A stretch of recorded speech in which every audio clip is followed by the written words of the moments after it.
mag-operate at maging matatag kahit ano pang mangyari. Madali lang i-access ito. Pwede mo itong puntahan gamit mula sa web browser o kaya naman, i-download mula sa Google Play Store at App Store. Kapag nasa Payong app ka na, ang unang-una mong gagawin ay mag-register. Ibigay lahat ng importanteng detalye na hinihingi. Matapos magrehistro, ikaw ay dadalhin sa risk profiling feature ng app. Ang feature na ito ay magsusuri kung ano-anong mga risk or mga panganib ang hinaharap ng negosyo mo base sa iyong lokasyon. Ginagamit dito ang produkto ng DOST at FIVOLX, ang Hazard Hunter PH ng GeoRisk Philippines. Mula dito, bumuo na ng isang concrete business continuity plan gamit ang BCP Canvas ng Payong app. Ang feature na ito ay para makatulong sa mga negosyo na bumuo ng contingency plans anong mga risk silang makapaghanap buhay ang hinaharap ng negosyo mo mga produkto base sa iyong lokasyon. Sa kabila ng mga nakakagambalang kaganapan tulad ng bagyo, baha at iba pa. PH ng GeoRisk Kailangan lamang ibigay ng mga user dito ang impormasyong ng isang concrete business continuity plan at ang gamit na mismo ang mag-generate ng isang bukod-tanging feature na ito ay para makatulong sa mga negosyo na bumuo ng contingency plans sa bansa ay micro, small at medium enterprises. Kung kaya't napakahalaga ng papel na ginagampanan nila sa ating ekonomiya. Sa kabila nito, sila pa rin ang karaniwang lubos na naapektuhan ng mga sakuna. Kaya mahalaga ang pagkakaroon ng business continuity plan upang sila ay makapaghanda, makatugon sa kanilang pangangailangan at makabangon muli. Matutulungan sila ng BCP upang may pagpatuloy ang kanilang mga negosyo at maging matatag sa pagharap ng kahit anong pagsubok. Isa ring learning platform ang Payong app. Ang feature na ito ay para sa progression at pag-evolve ng business mo. Dito, pwede kang matuto kung paano i-improve ang adaptive capacity ng iyong business. Ito ang pag-intindi kung paano i-develop at palakasin palalo ang negosyo mo. Bukod sa mga e-learning modules, maaari mo ring ma-access ang ibang modules na gawa ng Philippine Disaster Resilience Foundation o PDRF at Philippine Trade Training Center o PTTC sa kanilang mga sariling platform. Sa pakikipagtulungan ng PDRF, ang PTTC ay gumawa ng ilang training programs para mas maging ligtas at handa ang mga MSMEs sa kahit anong sakunang maaring dumating sa ating bansa. Ilan sa mga ito ang mga modules sa entrepreneurship, business continuity planning at financial literacy. Meron din kaming iba't ibang programa upang mapanawig pa ang inyong kaalaman sa pagnenegosyo. Kasama sa features ang e-certificates bilang patunay na nakumpleto at naipasa mo ang mga learning modules. At para sa proteksyon ng business mo, ang Payong app ay may Insurance Products Hub kung saan makikita ang mga iba't ibang insurance products na angkop para sa MSMEs. Isa na dito ang Parametric Business Interruption Insurance Products para sa extreme weather conditions. Dito, pwede kang pumili sa iba't ibang produkto na maaaring maka-insure ng negosyo mo ayon sa iyong pangangailangan. Para mas maintindihan mo pa ang tungkol sa ibang produkto, maaaring bisitahin ang platform mismo ng mga provider. Upang matrack ang lahat ng iyong progress, pumunta lamang sa dashboard. Dito mo makikita ang iyong mga completed module, answered exams at current points. Mayroon ding events calendar at employees progress upang maging organized ang iyong pag-track sa mga importanteng aspeto ng iyong negosyo. Mahalaga ang business mo, hindi lamang para sa iyo, kundi para na rin sa ekonomiya. Ginawa ang Payong app para mabigyan ang lahat ng business owner ng proteksyon at katatagan laban sa iba't ibang hazard. Harapin ang panahon ngayon nang may kumpiyansa ka na protektado ang negosyo mo. Ang Payong app ay para sa iyo.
The COVID-19 pandemic has truly affected our lives. At its height, the world was at its standstill. It paralyzed the economy. Businesses closed one after the other. Thousands of people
how to transform your business through Our team is the one saan that kayo takes sa care of maraming salamat.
Almighty God, we thank you for the privilege of life full of joy and abundance. We thank you for the opportunity to learn and improve our lives so that we may share the wisdom to others and achieve collective excellence in everything we do. Humble our hearts that we may spread love and goodwill in our interactions. Direct our words and deeds in a loving and intelligent way that we may become an instrument for other people's transformation. We pray that we may be used as a lightning rod to collect the innovative ideas already present in our universe. And when blessed with such inspiration, that we may be able to apply our skills and abilities to turn the power of our vision into fruition, and that we may use this new knowledge to contribute to nation building.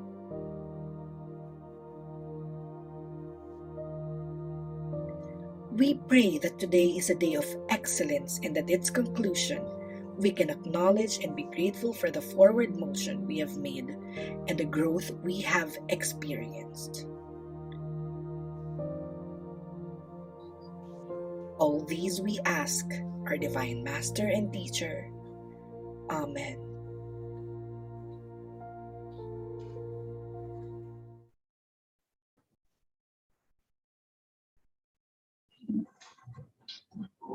Unang araw ng huling buwan ng taon, but we are still making this December count. We are all still here, excited na matuto, excited na mag-participate sa ating training for nation building. Good afternoon everyone and welcome po sa opening ng National Exporters Week 2021 organized by the Department of Trade and Industry Export Marketing Bureau, the Export Development Council, and the Philippine Exporters Confederation Incorporated. Now on its 25th run, the NEW is carrying the theme Arise Exports, Accelerate Rebuilding, Innovation, Support, and Empowerment of Philippine Exports. The DTI Philippine Trade Training Center Global MSME Academy is in full support of this celebration through the conduct of informative learning sessions and fruitful discussions on trade under our own theme, the Export Experts. I am Joy from the DTI Philippine Trade Training Center Global MSME Academy, and I'll be your host for the opening ceremonies. I am pleased to be sharing this screen with our partners, ang ating mga MSMEs, ang ating mga export experts, and I'm honored to do so while in this fine traditional garment. In a time when most of our traditions has changed greatly due to the technological advances, Japan has managed to thrive in a hugely globalized world while keeping its rich historical culture intact.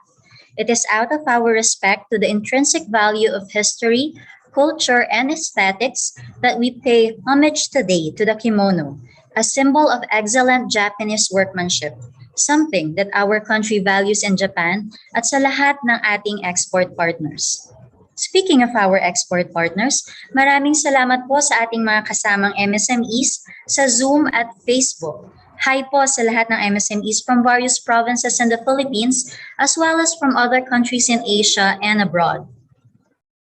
To formally open our event, we would like to invite on screen the woman leader driving the mandate of the DTI PTTC-GMEA in the upskilling and reskilling of MSMEs from startups up to exporters.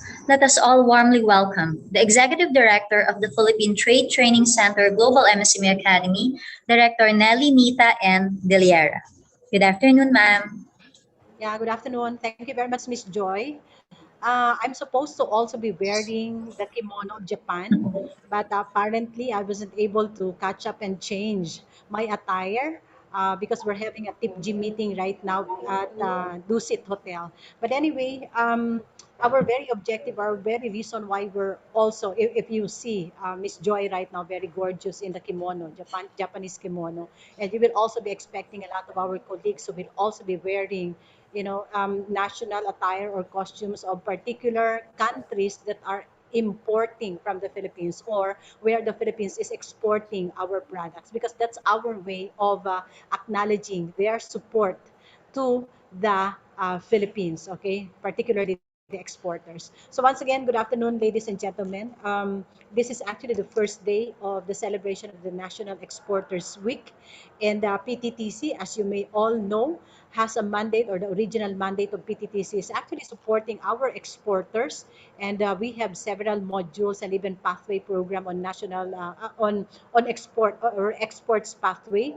And since it's our original mandate, we would like to be a part of the national export celebration every year, and we're starting this year with program that we dub export experts. Okay, so um, okay, siguro just to start, for this year, we're particularly focusing on three major concerns, which I think are very necessary, are very relevant to our MSMEs, particularly our exporters. One would be financial technology.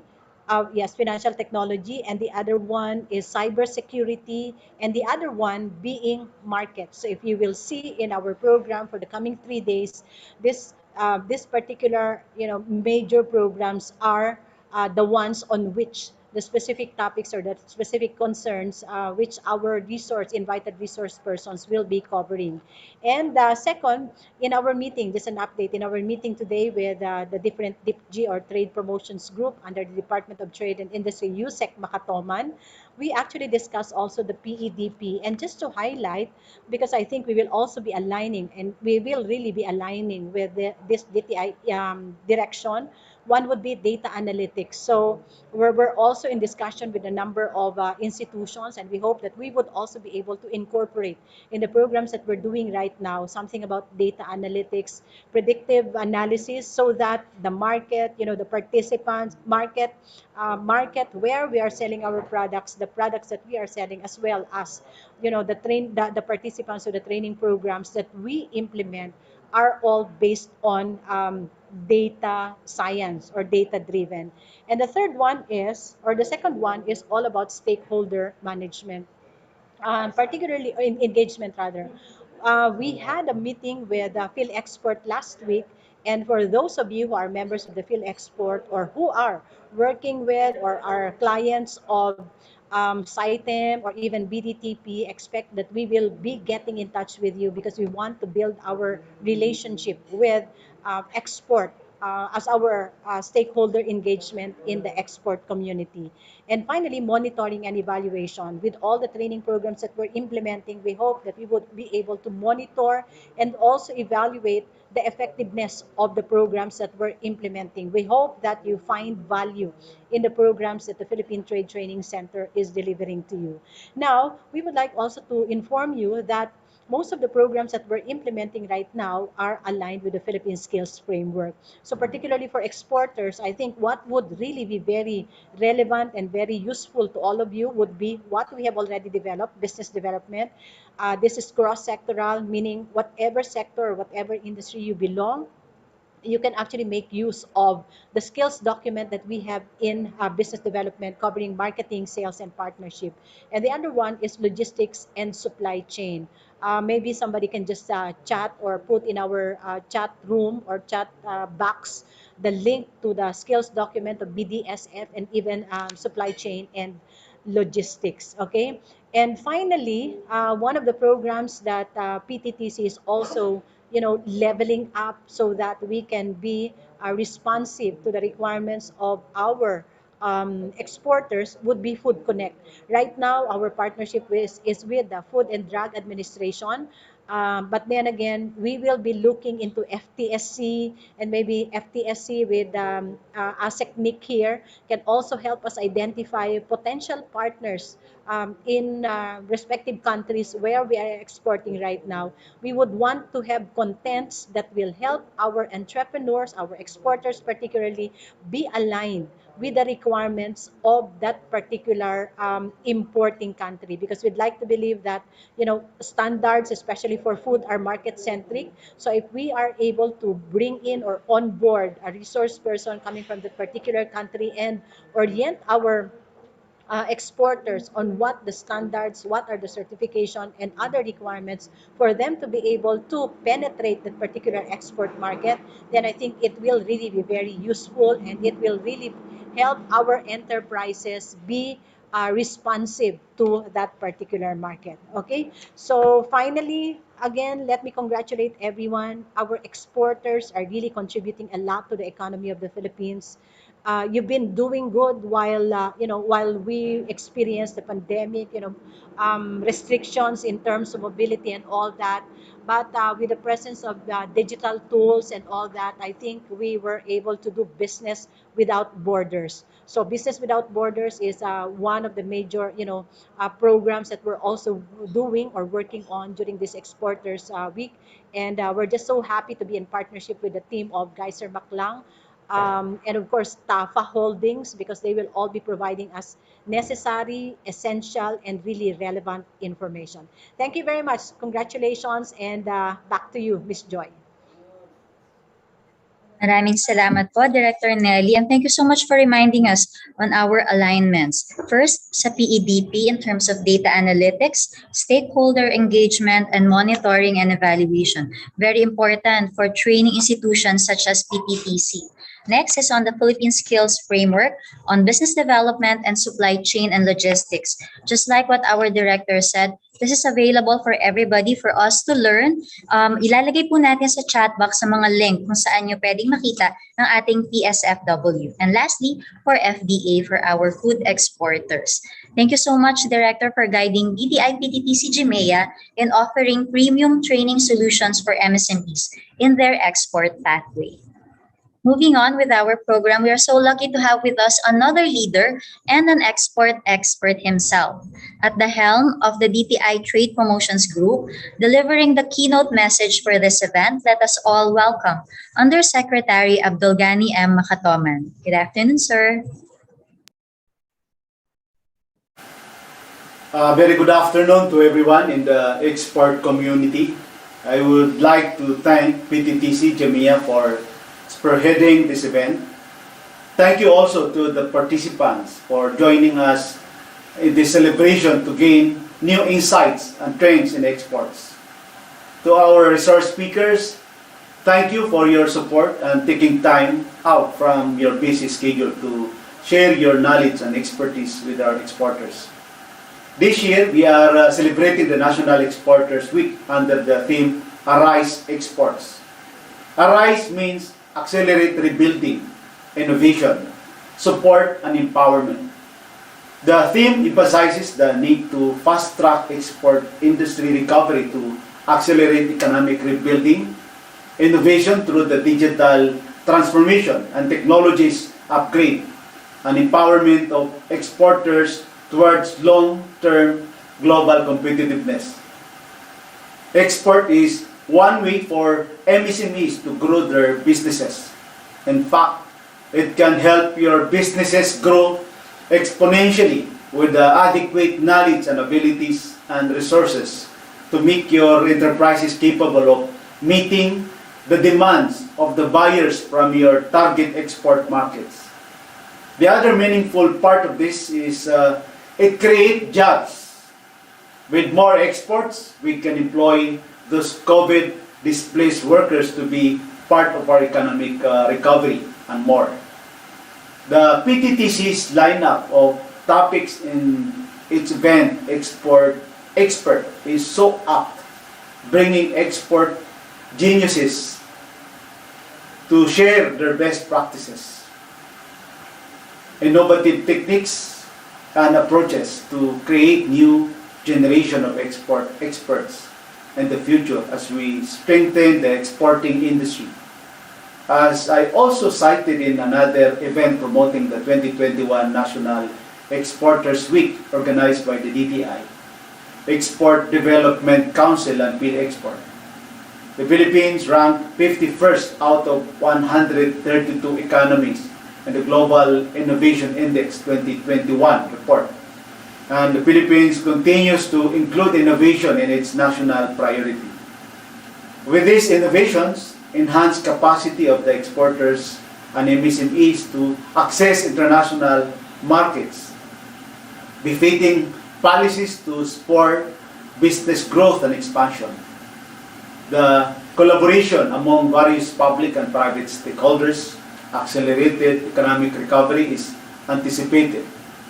We must continue to embrace innovation and use the available digital technologies in confidently doing secure cross-border international trade, possessing the right knowledge and using this to seize the huge opportunities in the global market will empower you to bring your business at accelerated pace to the international level and continuously expand your markets. There are plenty of learning programs coming your way, not only to those developed by PTTC, international development organizations like the International Trade Center, International Labor Organizations, among others, have approached us for collaboration on implementing exciting innovation programs and projects on export promotion. These are already happening and will continue in years to come. I wish everyone a meaningful and successful participation in National Exporters Week.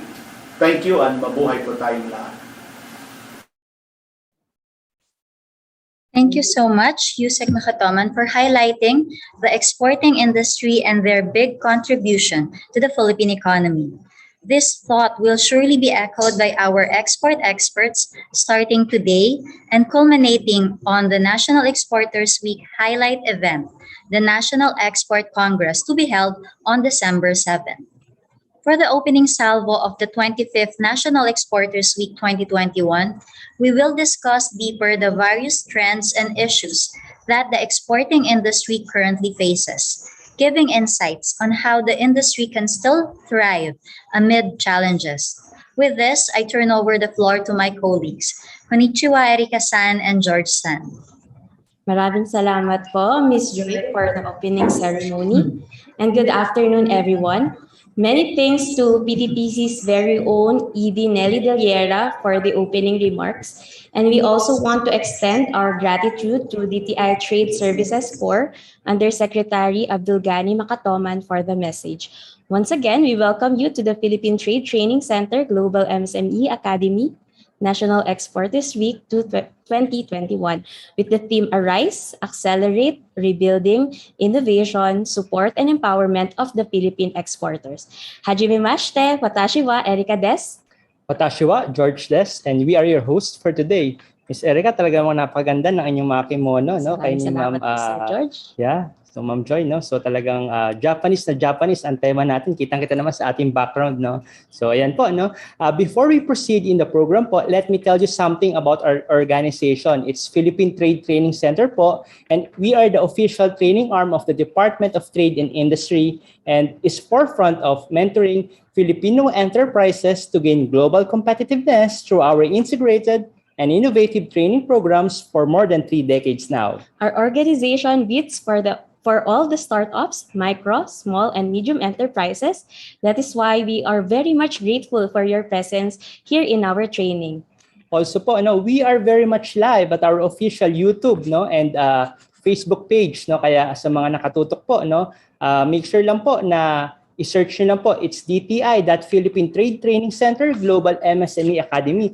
And hello po sa mga MSMEs natin na nanonood at sa kanilang mga kabahayan. Mabuhay po kayo po ng maraming aral at of course ito po ay makakatulong sa inyo upang mas mapalago pa ang inyong negosyo, no? So at the end of the program po, no, Miss Erika, ano ba ang mga sabi nga natin guidelines or yung mga paalala natin sa ating mga participants?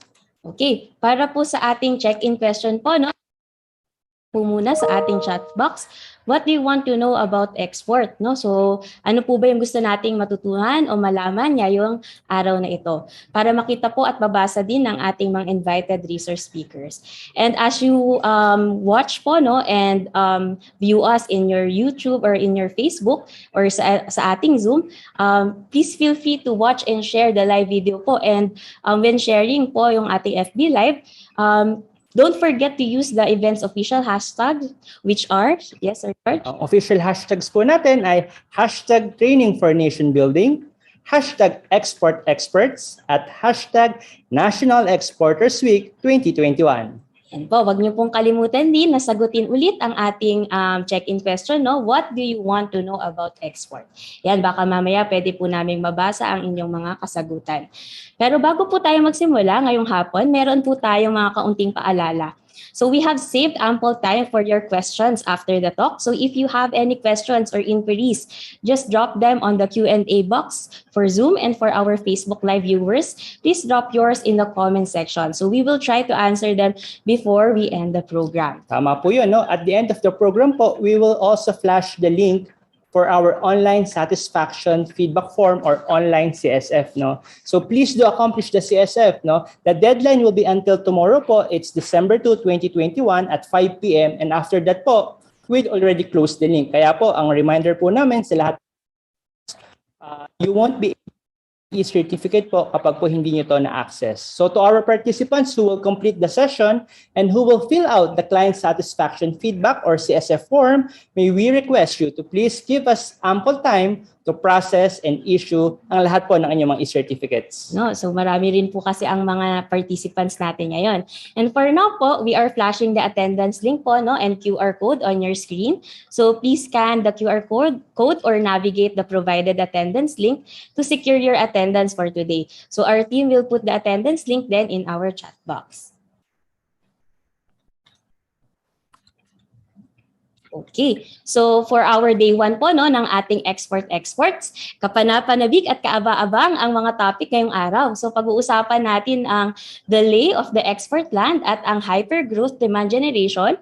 Makakasama po natin ngayon, no, si ASEC Nicanor Bautista of DTI Foreign Trade Services Corps, Ms. Amor Maclang, the co-founder of Digital Pilipinas, Ms. Kim Lato, the CEO and founder of Kim Store, and of course, si Mr. Robin Padilla, so one of the famous film actors in the Philippines. So make sure po to listen, watch, and share as we learn more about exports. Partner, no, talaga naman nakaka-excite ang araw na ito kasi talagang jam-pack ang mga resource speakers natin na dadalo at of course, magbabahagi po ng mga kaalaman sa ating mga minamahal MSMEs. So of course, hindi ko napapatagalin para i-introduce at ipakilala ang una nating resource person, no? So introduce po our first resource speaker for today. He will be discussing the training po entitled Delay of the Export Land, Understanding Cultures in the International Markets. Siya po ay former auditor from CICIF Gores Vilayo and Company or SGV, isang kilala pong auditing or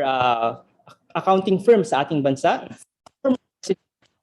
Hong Kong and Shanghai Banking Corporation or HSBC, also a former Assistant Vice President of Asia Trust Bank from 1998 to 1999.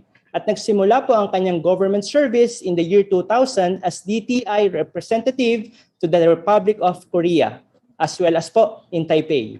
And from 2009 to 2011, he became DTI Trade Representative and Commercial Attaché at the Philippine Trade and Investment Center in the state of Kuwait.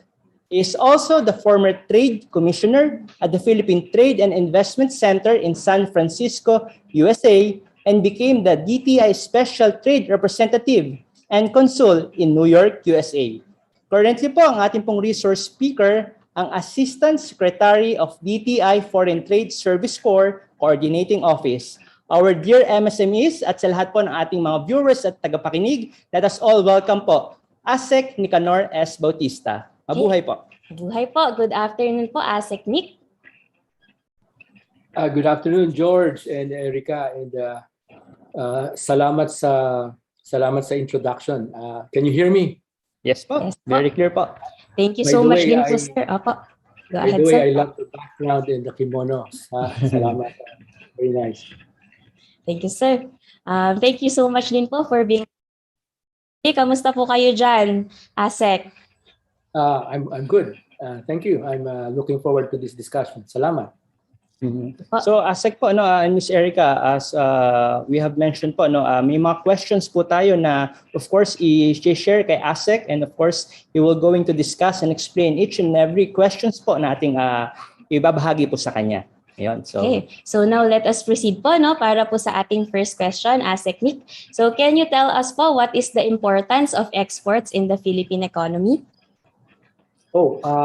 Malaki kasi yung export revenues na kinikita ng ating mga exporters, they help us increase our foreign exchange reserves and prevent a scenario na magkukulang ang foreign exchange reserves natin that we use in importing critical goods. This happened in the 1970s, of course. No? Also, yung exports represent a buffer for the country in times of economic uncertainties. When yung domestic production, domestic businesses are somehow in trouble, bringing in money from overseas helps us regain our footing.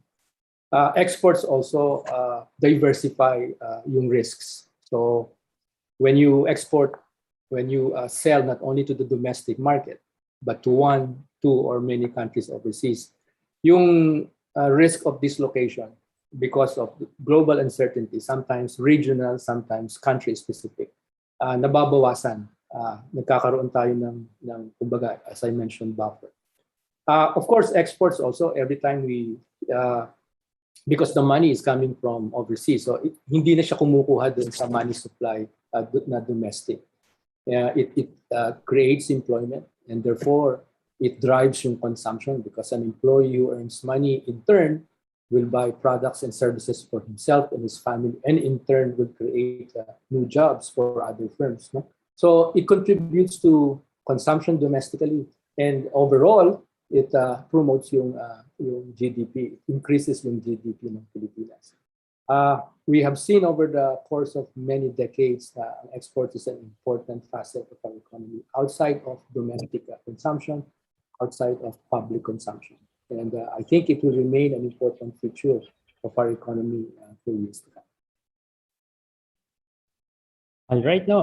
Thank you, Asik, for sharing po yung kahalagahan ng exports sa ating bansa. And alam naman natin na, as you mentioned po, sa GDP. Sir, paano po ba yung export nakaka-improve ng GDP para po sa kaalaman po ng ating mga ka-MSMEs ngayong araw pong ito? Yes, because as I mentioned, yung pag nag-export ka kasi, yung i-export mo, ipoproduce mo yun eh. And to produce something, you have to get materials A, B, and C, marry them with inputs from D, E, and F, and then put yung labor mo into processing it, and then you buy packaging materials from other companies. So it drives a whole lot of economic activities, hindi lang for you, but for other companies in the Philippines. So it's a value-adding mechanism na economy natin outside of domestic activities lang, no? So it's assuming alisin mo yung domestic economy, walang buyer at wala tayong purchasing incomes, for example, just for the sake of discussion, then you have something coming in from overseas, no? A good example of this, although we're not saying we're exporting them deliberately, but yung export of services, yung OFW, not export of services, because they are located outside of the Philippines, yung income nila na nire-remit papunta sa Pilipinas, more or less, kumbaga, siya yung pang-equalizer natin in times of crisis. No? When the economy is faltering, when we are hit hard by regional events, no? Like for example, yung ASEAN financial crisis in 97 and 98. You know, yung OFW, ano natin na yun, served as a buffer because they are in so many countries. No? One country medyo in trouble, we have 179 other countries from where we are receiving dollars being remitted by OFW. So in that sense too, when we talk of goods being exported, ganun din po ang nangyayari. All right, Ms. Erica, thank you, Asik Nick, for sharing po yung sagot niyo sa unang katanungan namin. Truly po that GDP is an indicator of a good economy ng bawat bansa, and as you mentioned po, ang ating mga OFW ay talaga namang one of the drivers of the economy sa mga panahon kung saan kinakailangan natin yung mga, sabi nga, yung cash flow sa ating bansa. So sige po, as we move forward po sa ating second question kay Asik Nick, no?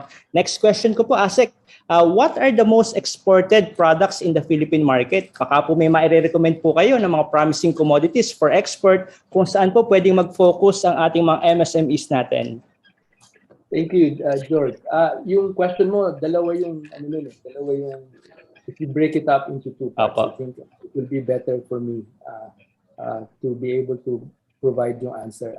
Number one, ano yung most exported products po? Yan po. Top exports natin. Kumbaga, well, at least 56% of our exports for the first half of this year, for example, first half of 2021, is accounted for by electronics.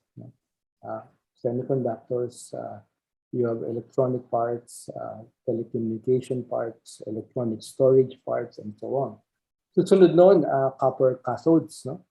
Copper cathodes nag-increase not only in volume but in value because of yung increasing use niya and increasing role ng copper in the EV industry, electronic vehicle industry. Kasi ginagamit yung copper by as much as 4 times compared to a conventional car. Not only inside cars, but also for charging facilities. Also, our top exports accounted for by coconut oil products, for example, BCO. In fact, we're seeing yung ating products being used as lubricants for non-food applications. And then, of course, we have food. Ang food has always been our go-to export. Albeit, of course, higher margin ang electronics, kaya palagi natin nakikita na maybe one container of electronics would be equivalent to 20 containers of food, in terms of margin kasi ito ang value malayo. But still, ang food, we've been exporting, for example, to the US, for example, we're exporting over $1 billion worth of food alone. In the US alone. So that's significant. Now, what would be my recommendations? Alam mo, ang first siguro yung category would be food. No? I understand that I'm talking mostly to MSME, so I would not touch on electronics because investment into the production of electronics are way beyond the usual capacities ng financial capacities ng MSMEs. Usually it would be food. No?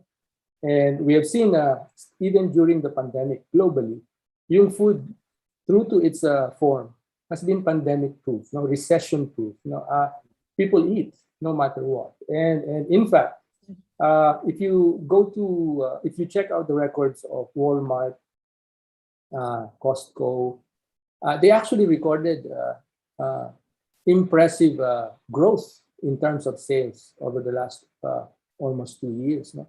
Mainly because people tend to hibernate, and when they do hibernate to prevent infection, to protect themselves and families, what they do is they eat more, and they buy more food, and they buy more food from other places other than where they are presently residing.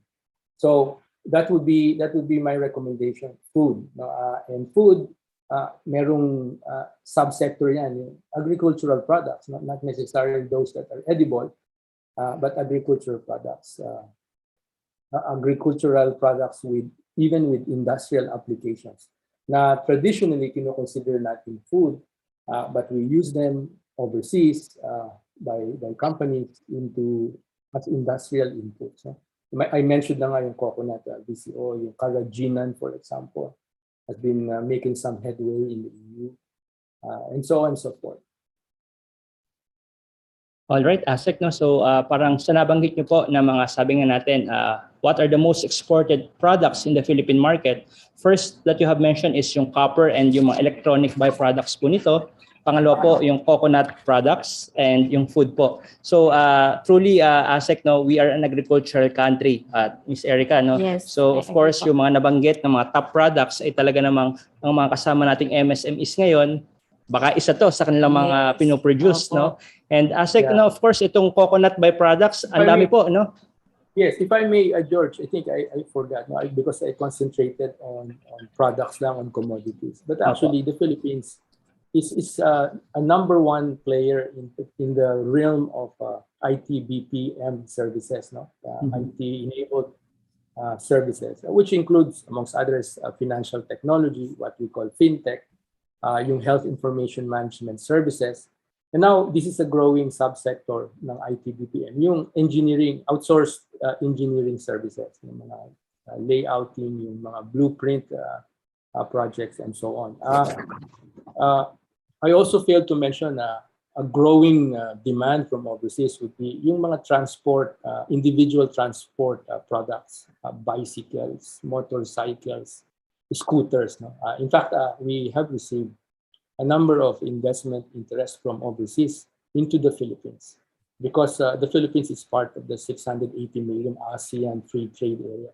And our market alone of 108 million Filipinos, maybe a third of that, is already a consumer of either bicycles, motorcycles, or scooters. We also are looking at the global online industry, and we are a growing participant in the industry. The development of games, the software development, animation, and so on. Film industry is a growing industry, albeit slow, but surely it's growing, and it's being recognized not only in the US, but in places like Korea, in Canada, even in France. So any of our MSMEs that are listening to me right now, I don't know if I'm breaching in time, but you know, in my 23 years po, living overseas and doing this job, nakikita ko na we do not have to use yung most popular, yung top export products ng Pilipinas overseas as our benchmark in deciding what we want to export. 9 out of 10, the more successful ones, not only in the Philippines but in other countries, the more successful exporters are those who, using yung available information, either sa internet or from their own visits, from their own interaction with overseas companies, are able to find that one need or want na hindi pa nasasatisfy overseas and replace it or satisfy it by using or coming up with a locally made product, locally here in the Philippines, to satisfy that need. I give you an example, for example. Yung chopping board ng most developed countries for the longest time has been yung plastic na, you know, they call it safe and, you know, microwavable or whatever, or machine washable. It has been replaced by the lowly bamboo chopping boards. It is a solution that is partly developed in response to problems in developed countries. So if you ask me, what will I recommend? Don't listen to me. Listen to what you know, what you want, and then use commercial intelligence to really see what you can come up with na unique in your mainstream marketplace. Thank you. All right, Ms. Erica, as what ASEC Nick said, no, parang ang challenge din sa ating mga MSMEs is of course for them to be innovative po, no, in the products that they're offering, wherein magkakaroon ng huge demand in the international market. And at the same time po, parang you also mentioned na, sabi nga, yung mga bamboo products, yung mga coconut byproducts, yung mga sustainable products din na talaga na tunay na dito galing sa ating bansa. So ayun po, Ms. Erica, parang 2 tanong pa lang, ang dami nating natututunan at ang dami nang naibabahagi sa ating mga MSMEs. Now po, we go to the next question na po, ano? Sige po. Yes po. So another question po, ASEC Nick. What are the current trends in the export market? So can you give up to 3 countries po? Yes. Alam mo, generally, especially in the developed markets, no, where we are mostly, kasi yun yung malaki ang opportunities for trade and investment.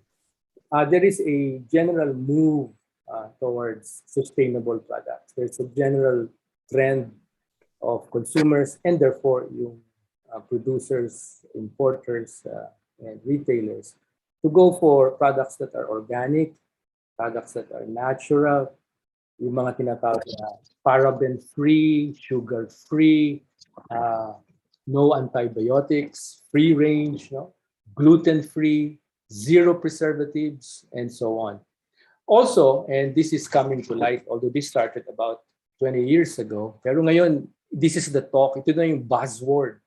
More and more people are governments and economies, and therefore yung players in each economy, they're gravitating towards what you call as the SDGs, the Sustainable Development Goals. 17 goals na ina-accept natin would be the key towards preserving this planet and helping us and our and future generations survive as inhabitants of this planet.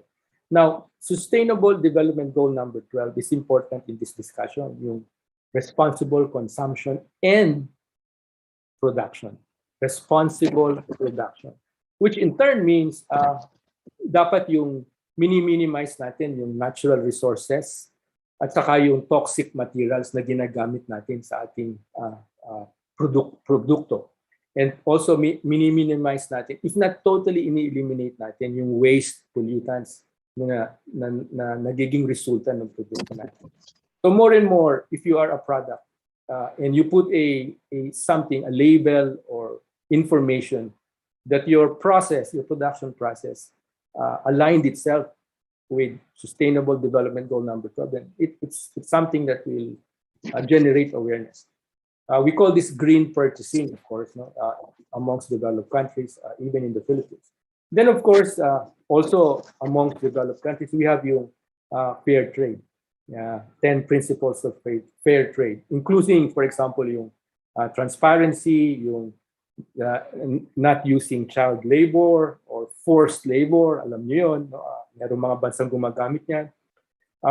We provide good working conditions for our laborers. We pay them the correct amount. We pay them overtime, and so on. And then, of course, we respect the environment. Sa Amerika, pag ang produkto mo, for example, I keep using America because that was my last posting. So yun ang pinaka-relevant to me because I was there and I witnessed these things. No? Pag nilagyan mo yung produkto mo ng fair trade, that's a point for you na. And that's a point against your competitor whose product does not have that label. We also are looking at yung raising awareness and utilization of free trade agreements, regional free trade agreements, and bilateral free trade agreements. No? When I say that, ibig sabihin more and more consumers, buyers, producers, intermediate product producers from many countries are now aware that, for example, yung ASEAN Free Trade Area, if you're a Filipino manufacturer and you buy inputs from any of the 9 other ASEAN countries, wala pong tariff yon. Pwede kang bumili ng rubber from Thailand, marry it with products na indigenous sa Pilipinas, gamitin mo ang ang Philippine labor, come up with the product, ibenta mo yun sa Singapore, wala pong tariff yung lipatan ng goods and services na yon. So, in other countries, ganun din. No? We have the RCEP, we have yung EFTA, yung European Free Trade Area between the Philippines, Liechtenstein, Switzerland, and Norway. We have the bilateral free trade between Japan and the Philippines, for example. No? So more and more countries, even those that are not parties to this FTA, are becoming aware that if I relocate myself in the Philippines, for example, and I'm an American company, I will be partaking of the advantages of this free trade agreement because my finished product would have yung country origin as Filipinas. Therefore, pwede ko ibenta yan tariff-free to, for example, Vietnam without any charges as opposed to me manufacturing the same in the United States. Yung pong ganun. So, nakikita natin yan as a trend. So, therefore, kung hindi mo ginagamit yung FTA and yung competitor mo ginagamit niya, disadvantage ka na kagad, uncompetitive na yung prices mo. And of course, one major trend is the use of yung virtual marketing platforms. Ang sabi po nung Adobe Digital Economy Index, yung global e-commerce for the year 2021 year to date, has already produced $4.2 trillion in value, and almost a little under 1/4 of that figure, a little less than 1 billion, is accounted for by one country, the United States. So nakikita natin, nag-evolve na yung trading, and if we are to be successful, we have to realize na the new normal is to be a part of this global e-commerce. Thank you. Right. Ms. Erica, may mga follow-up questions Yes ba? po, Thank you so much po, Asek Nick. So marami po akong natutunan din po dun sa mga sinabi ni Asek, no? So parang nakikita natin na sa ngayon po, no, lalo na nung nagkaroon ng pandemic, nakita natin yung kahalagahan ng virtual marketing. Tapos inclined na rin po tayo sa eco-friendly products po, no? So yun na po yung mga trends natin ngayon sa export markets. At hindi lang yun, Miss Erica, no? As mentioned nga po ni Asek Nick, no? As an entrepreneur or as an exporter, dapat socially responsible ka din, no? Yes. Not just on the environment, but of course, sabi nga, dun sa mga fair trade agreements, dun sa mga labor markets natin na ginagamit. So dapat we are also socially responsible. If I may ask lang po, Asek Nick, no? Does also pagkakaroon po ng mga being certified ng iba't ibang certifying bodies kapag export ng product, malaki din po bang tulong ito sa mga MSMEs natin kapag yung mga produkto po nila gusto po nilang ipasok, for example, in the Middle East market, in the European Union market, and in the US market po? Oh yes, of course. Alam mo kasi yung mga certifying bodies are there to make yung market access easier to standardize kumbaga yung which do I approve, which do I allow into my market, and which do I reject. So instead of becoming subjective, meaning yung customs and quarantine people nila deciding on a whim na ito, hindi, countries around the world decided and agreed, no, more or less, on a general set of rules. Iba-iba lang yung implementation. So yung WTO natin, merong rules yan on what can be accepted, what cannot be used as an excuse not to reject, and so on. So yes, for example, in the Middle East, importante, may halal, may halal certificate. That's a must. That's a must. If you're exporting to some parts of the United States, especially in Brooklyn, for example, where the largest Jewish concentration of Jewish people outside of Tel Aviv is located, you will need to have kosher certification. And we have kosher, accredited kosher certification bodies in the Philippines. No?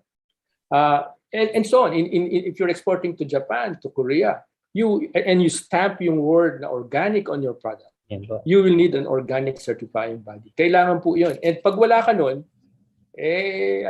kumbaga, dihado ka na. You already, may handicap ka na. -10 ka na kagad sa labanan. I mean, and all it takes is for you to understand these things. And that's where PTTC comes in. That's where the Foreign Trade Service Corps comes in. That's where the whole of the DTI can help you po. Kaya po, tama po yun, Asek Nick and Miss Erica, no? Here in PTTC po, we offer trainings po para po sa mga ganyan, kung paano nyo ma-export ang inyong mga produkto abroad. So, stay tuned and of course, be updated lang po sa mga training programs po namin para po at least mabigyan kayo ng information and knowledge para po sa mga gantong klase na mga certifying bodies and how would they export their products abroad. So, ayan po, I think okay na po tayo dun sa question na po yan, no? Sa pangatlong question. May we now go, Ms. Erica, sa susunod nating question po? Okay po, sir. Okay. So, Asek Nick, the following set of questions po ay about po naman sa pandemic, no? Kung ito ay papaano naka-apekto sa mga exporters nga natin. So, ang tanong po namin, Asek, no? Because of the pandemic, how many businesses po opt to go online? And how does export goods and products adjust to the new norm? Yes. Yes, of course. Alam mo, even before the pandemic, nagsimula na yung businesses going online. Yung pandemic merely made the point and accelerated yung onboarding of most companies. Kasi, the whole world stopped virtually and literally. And so the only way to be able to sell goods is using these virtual platforms. So ako ang nakikita ko, if you want to go online, and because that is what saved the day, for most of businesses around the world, a good working website will be the first step for MSMEs. A good working website. I underline those words, good and working, to be able to be of any value to any company wanting to access overseas markets.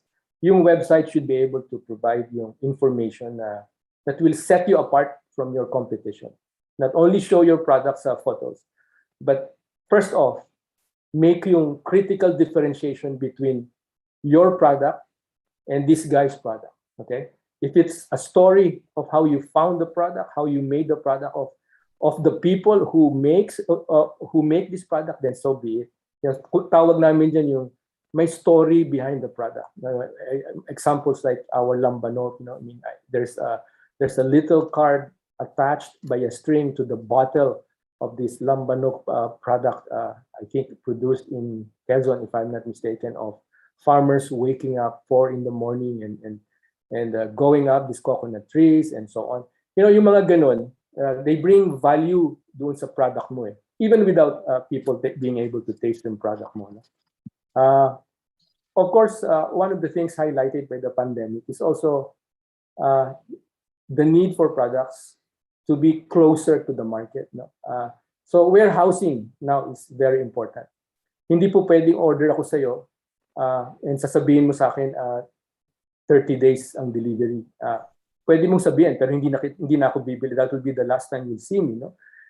Because the global e-commerce biggest contribution to consumers is the fact that I can have my product within 2 days. So if you're in the States, yung 2 days matagal na yun. If I can have my product, if I'm an Amazon Prime member, I can have the product within today. So kailangan naka-prepositioned yung produkto mo. So you have to have agents or you have to have warehousing partners to help you. Consumers cannot wait for you. That is one of the downsides of this pandemic. Naging mas urgent yung demand. So kailangan nating mag-respond.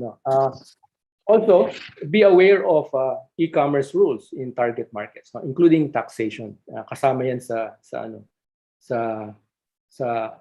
kailangan yan to survive. Also, use yung internet to your advantage. Alam niyo po, one good thing that this global e-commerce produced yung available commercial intelligence about your competitors.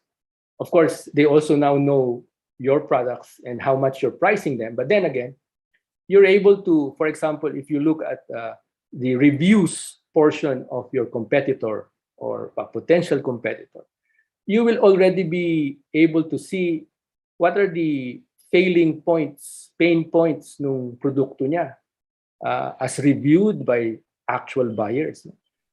You will also note how much they're pricing, how fast they deliver, and in what packaging they deliver.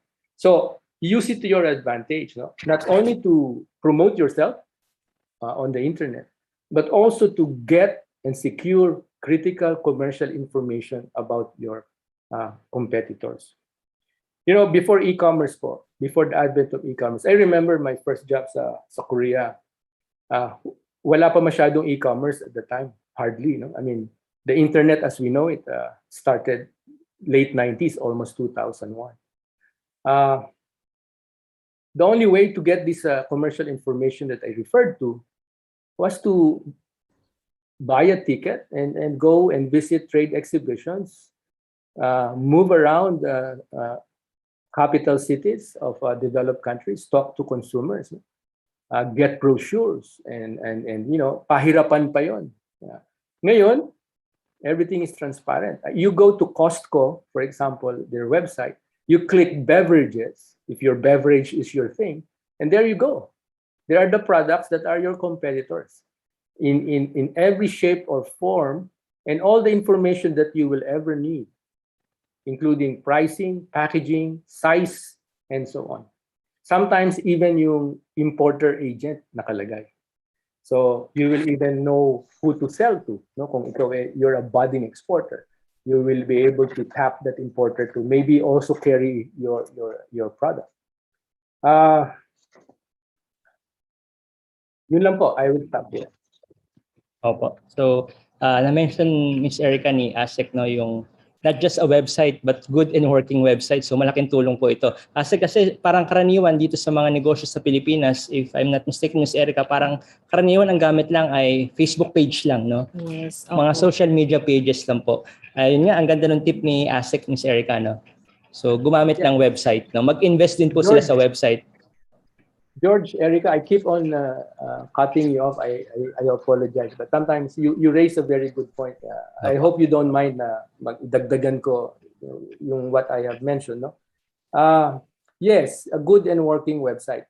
Hindi po pwede yung maglalagay tayo ng email doon, yung contact us. No? And nakalagay doon, for example, abcmarketing@info or something .com. That's a big turn off for buyers. They need a person's name, his designation, maybe even his mobile number and his direct email. If you are serious in selling, of course, no? Which I suppose we are. Also, when we do publish sa website natin yung mga product information natin, we have to be aware na most people overseas are not familiar with the term bangus, for example, or polvoron, no? Or they don't even know the term boneless bangus, no? Yung boneless there, I don't know. Sabi nila wala namang bangus na walang bone. Deboned maybe, but walang boneless. And then you have Mang Tibay's lechon sarsa. I mean, kuminsan I end up concluding na yung exporter really meant to export yung product niya only to a subsector, maybe to the OFWs or to fill a market in the case of the United States. No? But that's you limiting yourself, limiting your horizon, and limiting your opportunities. In the US, for example po, ang PhilAms natin, ang documented namin about 4 million. And that has been that number for the last 10 years. Which tells you that our PhilAm market, by attrition, because of immigration rules, is not growing. It's actually being reduced by attrition. Add to that, the evolving taste of PhilAms. Yung pong first generation na kamag-anak natin, PhilAms, na pumunta doon in the 1960s, sure, nagpapatis pa yan, nagbabagoong yan. They know what tuyo is, no? But the third generation PhilAms, born in the United States, they don't want patis. They don't want balut. They don't want yung salted eggs, because everybody wants to be healthy and they don't want to suffer kidney problems. So if you continue selling to that market, then you are facing a downward trend over the next 10, 15 years. So my advice always is to look for the mainstream market. In the US po, that's 380 million people. Well, minus yung 4 million. So, but still, I mean, you take 1% of that, and that's by far bigger than the field. I'm not saying yung PhilAm market is something to sneeze at. No, at 4 million, of course. But then, of course, if everyone is targeting that market, you can already expect na, puno na, siksika na, manipis na ang margins, and most likely what you will be thinking of selling, naisip na nung kabila. Okay? But if you will sell to the 380 million mainstream market, oh my God, the horizon is just plain open right now. Sir, no? So correct product positioning and of course marketing strategy na rin po ang kailangan. No? So salamat po, ASEC, for answering that question po. Next po, Ms. Erica. Okay, so in addition po dun sa aming question about the pandemic, so majority of the sectors and industries were hardly hit by the pandemic. What do you think is the best way to change the trend in exporting our products to international market? Yeah, I think I answered that partially in my previous answers. But pre-pandemic, no, ang trend, if you're talking of exporting to the US or to other countries, ang trend amongst exporters is always to prioritize muna, maybe as an entry point, yung OFW, or in the case of the US, the PhilAm market. To some extent, that may be correct. Kasi parang it's just an extension of your domestic sales. It's the same market, albeit relocated. Kaya lang, ang difference nun, yung relocated na kababayans mo na yun are now exposed to a wider array of competitive and alternative products. So, kung ako sa kanila, sa mga MSME exporters natin, I will think that way. Doon din pala ako makikipag-compete, no? Doon sa mga mainstream suppliers. I might just as well compete head-on with them, and use my experience in the Philippines, supplying to Filipinos, and at the same time expand and build on it to be able to sell to non-Filipinos overseas. I keep saying this. In the US, for example, ang food exports po natin is, I believe, in 2017. These are dated figures, but just it's for underscoring this point. Ang exports natin, food alone, to the United States, over $1 billion. We have 4 million Filipinos. Yung Thailand, ang exports nila, I believe, is close to $5 billion. 4 billion plus. Thailand. They have about 200,000 Thai nationals in the whole of the United States. Vietnam, ang kanilang food exports, over $3 billion in 2017. They have, I believe, 5,000. So ang point is, tayo yung kulelat sa food exports, pero tayo yung pinakamalaki ang nationals sa Amerika.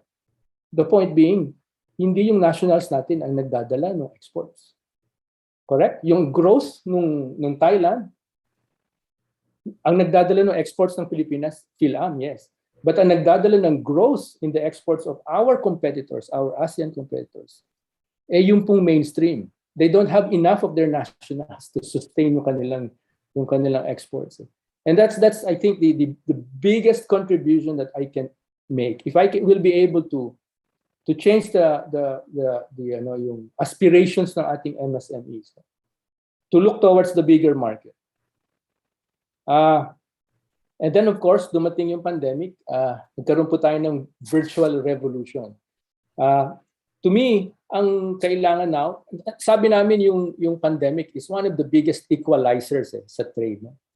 Whereas before, kailangan mahaba ang PC mo, if you're an exporter, to compete with a Thai, a Vietnamese, or a Singaporean exporter, kasi sila makaka-join sila, makakapag-participate sila in every trade fair physically. They will have 100 booths. They will have singers and dancers. The works, no? Tayo 10. Maybe one food trade exhibition in the West Coast, maybe one in the East Coast. Sila everywhere, Midwest, Northwest, Southwest, Southeast, no? Sinasamahan nila. Pahabaan ng PC. And suddenly the pandemic came to town and shut down all physical marketing platforms. What is left? Virtual platforms. And the cost of a virtual platform for everybody is more or less the same. So suddenly ang focus is on the quality of your product and how diligent you are in differentiating your product versus the competitor. Gone are the days, at least in the next 2-3 years, na kailangan present ka in every physical. No. It costs an arm and a leg. You have to build yung collaterals mo and so on. Ngayon, through the DTI, you can join virtual marketing events po. There can even be a virtual consolidator, a company who will help you get your information about your company, about your products, consolidate them with other Philippine companies, Philippine exporters, and present this to potential buyers overseas. Mas madali pa without you even leaving your factory or your offices. And we have done that. If I can mention the name, for example, with EC Fulfill, one of those Philippine consolidators that we introduced to one of the largest retailers in America. No? And si EC Fulfill, bit niya 148 Philippine products. So in one blow, kasama ka na doon with Easy Fulfill, even providing the warehousing facilities in the US. Okay? And then of course, diversification. Kasi po, when you, for example, I remember this, no? This is something close to my heart, no? I remember that when I joined Korea in 2000, a young man then, 23 years younger in fact, I look at yung ating inventory of exports to the United States, to Korea, and I saw that I think only 10 products, 10 export products to Korea accounted for nearly 95% of our total exports to Korea. Sabi ko, something must be wrong. And I looked at yung imports ng Korea, and one of the product that they imported significantly for me to take notice was copper. I looked back again at what we exported and I saw nothing of copper. Sabi ko, why is that? The Korea at the time was importing copper halfway around the world from Chile. Of course, the biggest, but halfway around the world. Ang Korea po is just 7 days by ship from us, 3.5 hours by plane. So I asked a major copper smelter. I won't mention the name, there's only one. And I brought them to Korea. Well, they flew to Korea. I introduced them to a major Korea telecom company. But before that, I asked them, have you been exporting? Because I see no exports here. Baka hindi lang napipick up. And they said no. And sabi ko, bakit hindi kayo nag-export to Korea? And they said, kasi we're exporting to a country I won't mention. And happy na kami, 100% doon. But if you can help introduce us, then maybe that will help us diversify our exports, which we did, and which in turn they signed a deal, the first 100,000 metric tons of copper into Korea. You know, I recall that event because many years after that, nagkaroon tayo ng problem with one of the countries, and that country suddenly imposed non-tariff measures against our products. And had it not been for that diversified a new export market for them, they would have had a problem. So kailangan po diversified not only our sources, no, ng materials, ng inputs, but also our markets. Especially now after the pandemic, we learned that. No? Sometimes yung barko hindi dadaan sa country na yan, or biglang nag-quarantine, hindi makapasok. You have other markets to turn to and to rely on. Sorry. Naging mahaba ang sagot. Sorry. All right, thank you so much, Asek Nick, for the thorough and detailed discussion. Yeah, gusto ko sa senior po ni Asek Nick po, doon po sa question po na number 5, no, yung mga trade first, no, i-maximize and i-utilize po ng MSMEs natin kasi as mentioned nga po, ang laki ng reach, no, Asek, nung mga trade first na ito, at hindi lang po yun, napagsasama-sama sa isang virtual or online event ang ating mga MSMEs who are, of course, who would want to export their products abroad. Ayun po. So, next question po, I think we could already, Asek, may pumasok pong tanong from our participant po, no? Ito po ay galing kay Sir Ferdinand. So, let me read na po yung question, no? Ms. Erica, what's the better way to join the global trading? Ito po ba ay direct exporting or joining Amazon or Alibaba as a seller po? Yun po yung tanong, sir. Well, it depends on your target market, target country. We have seen yung benefits po ng Alibaba, we have seen yung benefits ng Amazon kasi they have their established networks na. Pag ikaw kinuha ng Amazon, hindi ka kukunin, pag tingin nila hindi ka bebente. And even if assuming na they will experiment, at least you experiment with the best in the market, with the widest coverage. No, it's a bit expensive because kaya nila, malaki sila, so they dictate. Manipis ang margins, yes. And ang Amazon actually, they don't do the warehousing themselves. No, they do fulfillment centers. Meron silang fulfillment centers na nagre-receive from warehouses and in turn delivers the goods to the last mile. Ang tingin ko depende po how important yung margin sa product ninyo. If you're an MSME, I would imagine it is. For electronics, they can probably do Amazon kasi medyo makapal yung margin nila. They can absorb yung additional cost if they use Amazon compared to just doing it on their own. For some products, baka malugi kayo. I would suggest that you find yourself instead a local agent, a local importer who will talk to retailers and to distributors. And that too is applicable. Pala nila, Ms. Erica, i-maximize or utilize itong mga online selling platform nito, not just in the Philippines but also in abroad, no? Ito nga pong Amazon at Alibaba. So I hope we answer po yung question po ni Sir Ferdinand po. Yan. So sige po, we can now go to the next question to Asik Nick po. Let me read na po yung next question natin po, no. So nowadays, Asik, no, almost everything is readily available in the internet, and getting product ideas can be done in just a snap of a finger. In relation to trade agreements po, how can we protect the intellectual property rights of a business from the country of origin given the mentioned situation po? A very good question. Well, first and most importantly, register your product po sa Intellectual Property Office ng DTI, IPO Phil.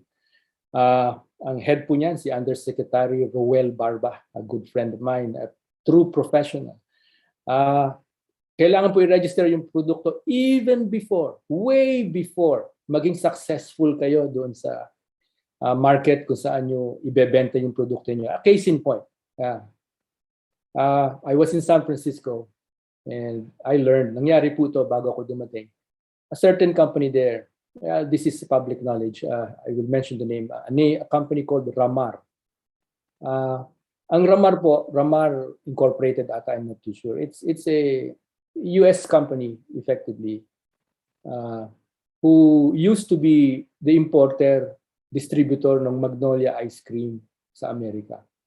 Importer, distributor sila, yung produkto coming from Magnolia. But after a while, na-realize nung Ramcar, kami na lang ang magbebenta, no?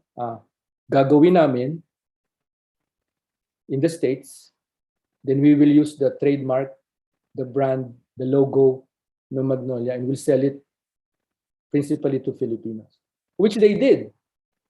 Of course, yung Magnolia sued them, no? Sued them. By then, of course, Magnolia has gained significant following, not only amongst Filipinos, but also amongst Americans themselves. No? Yung Magnolia lost. And the reason being, ang sa IPR pala, and before joining the government, I didn't know this. The first the first company to commercialize has the right over yung IPR. And in this case, kasi si Magnolia naman nakatago lang sa Pilipinas, nagbebenta-benta lang siya. Nung ma-realize niya, hindi na bumibili sa Ramcar sa kanya, nag-distribute na ng its own ice cream using their own logo, yung Magnolia's logo. So, inappeal po yan natalo. So, what does that tell us? Even before you export overseas, magiging successful kayo. I-register nyo na. When you're successful, that is already too late. By then, may nakakakuha na po niya na ibebenta, and the first to commercialize it in that jurisdiction gets the IPR. Now, insofar as FTAs are concerned, generally po there's a provision saying doon sa agreement na parties ng FTA, governments would collaborate, would help one another in raising awareness about IPR protection and in policing their ranks, policing their private sector, and implementing yung kanilang own IPR rules. No? The Philippines po is a serious and a major implementer of IPR sa Pilipinas. We feel kasi na yung ating products also nababiolate overseas. So we make sure na yung ating respeto for overseas, for foreign brands are there. Nag-i-implement din po sa FTAs na lalagyan ng provision to implement mga safeguards against IPR violations and agreement to collaborate in educating the public in respective consumers and so on. Yun lang po. pala talaga na i-register ng mga MSMEs natin ang kanilang mga negosyo sa IPO office po, no? So ayan, suggestion na rin po ito ni ASECNIC sa ating mga kasamang MSMEs ngayong hapon pong ito. So sige po, baka may mga questions pa po tayo from our participants. So kanina po si Sir Ferdinand, yun nga tinanong niya yung about Amazon or direct exporting, no? So mas maganda pa wala na ito Amazon, Alibaba ang kanyang i-utilize, no? So baka po may tanong pa po from our participants sa chat box po. Okay po. So yeah. And are there any other questions po from our participants? Yeah. So wag po natin kalimutan na pag-grow tayo lagi. So i-register natin sa DTI ang ating mga business, no? Kahit gaano siya kaliit, core startup pa lang tayo, i-register po natin siya kasi go-grow tayo eventually. And baka next time nasa exports na po tayo. Ayan. So one last question po, no, ASECNIC, coming from our end. Why do we encourage local entrepreneurs to export their product? What are the benefits of this to them? Before I answer the 2 points there, benefits to them, saka why do we encourage? I don't know if I will frame it that way, that we encourage. Kasi surely ang exporting nor selling to the domestic market is a business decision na the government will not intervene. Ang nakikita lang po namin yung common sense, no? Any economist worth his salt or any business entrepreneur worth his salt will confirm this. If you export, you're expanding your market. Kung dito ka nagbebenta sa Pilipinas, you're targeting 108 million Filipinos or a portion of that market, of course, not the whole. If you're expanding overseas, then you're adding to your domestic market. Number two, you're diversifying yung risk mo po. I think I mentioned that before. Pag isa lang ang pinagkukunan mo at may nangyari doon sa pinagkukunan mo na yon, many things can happen. Bumagyo, lumindol, tinamaan ng whatever, bababa po yung sales mo. Kung meron kang additional na pinagkukunan, then that will be a buffer against those dislocations. Number three, of course, you're able to contribute to economic development. Nakakapag-hire po tayo ng tao.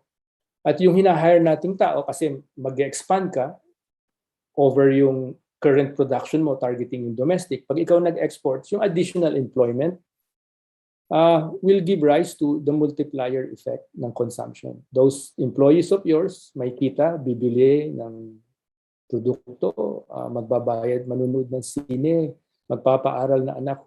And these establishments, eskwelahan, restaurants, sinihan, will in turn hire employees who in turn will get salaries and so on and so forth.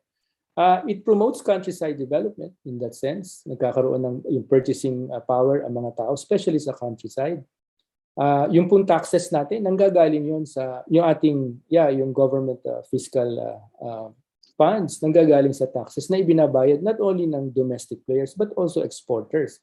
And in turn, yung taxes na revenues ng gobyerno, ginagamit po yun to provide services, health, education, public infrastructure, pagpapatayo na skyway, o hindi, skyway is private, but yes, to some extent, bridges, dams, and so on. No? So, malaki po ang nagagawa. Yung mga minention ko na yun, services ng gobyerno, public infrastructure na pinapatayo ng gobyerno, will also redound not only to the benefit of the exporter, but to the whole community and the whole country. So, malaki po. If you ask me, anong benefits ng exporting to the country? Oh my God, it's a pillar in our continued economic development.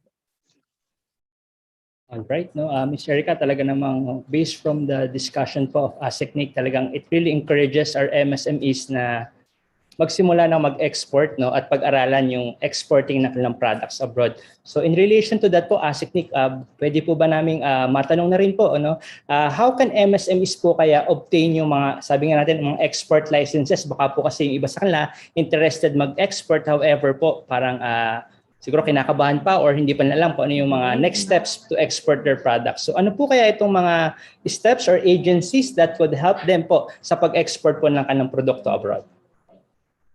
wala po tayong export license. No? Ang Pilipinas hindi nagre-require for you to have a license before you can export. Wala po.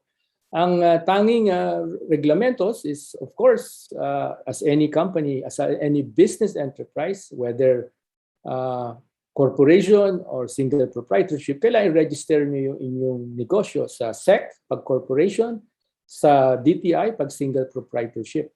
And kailangan mag-open kayo ng BIR tax account and get the number. Yun lang po. Now, the Foreign Trade Service Corps ng Department of Trade and Industry, Foreign Trade Service Corps, which I currently head now as Assistant Secretary, is represented by our officers in 27 capital cities and 33 countries around the world. Bibigay po siguro sa inyo towards the end or in a succeeding email ng PTTC yung aming direktoryo ng lahat ng officers, pangalan nila, email nila, telepono nila, even their website. Feel free to reach out to us, and kung may kailangan po kayong question on the little steps, first few steps that you need to take to be able to access yung overseas market in the places where we are or where we have been, wag po kayong mag-atubili. Ang reason why we are here in the DTI is to help people like you. So, baka may questions pa from our participants po? Meron pa po ba? So, I think everything is clear and thorough ang naging discussion natin dun sa topic po ni Asik Nick. So, ayun, thank you so much po, Asik Nick, for answering these questions. No?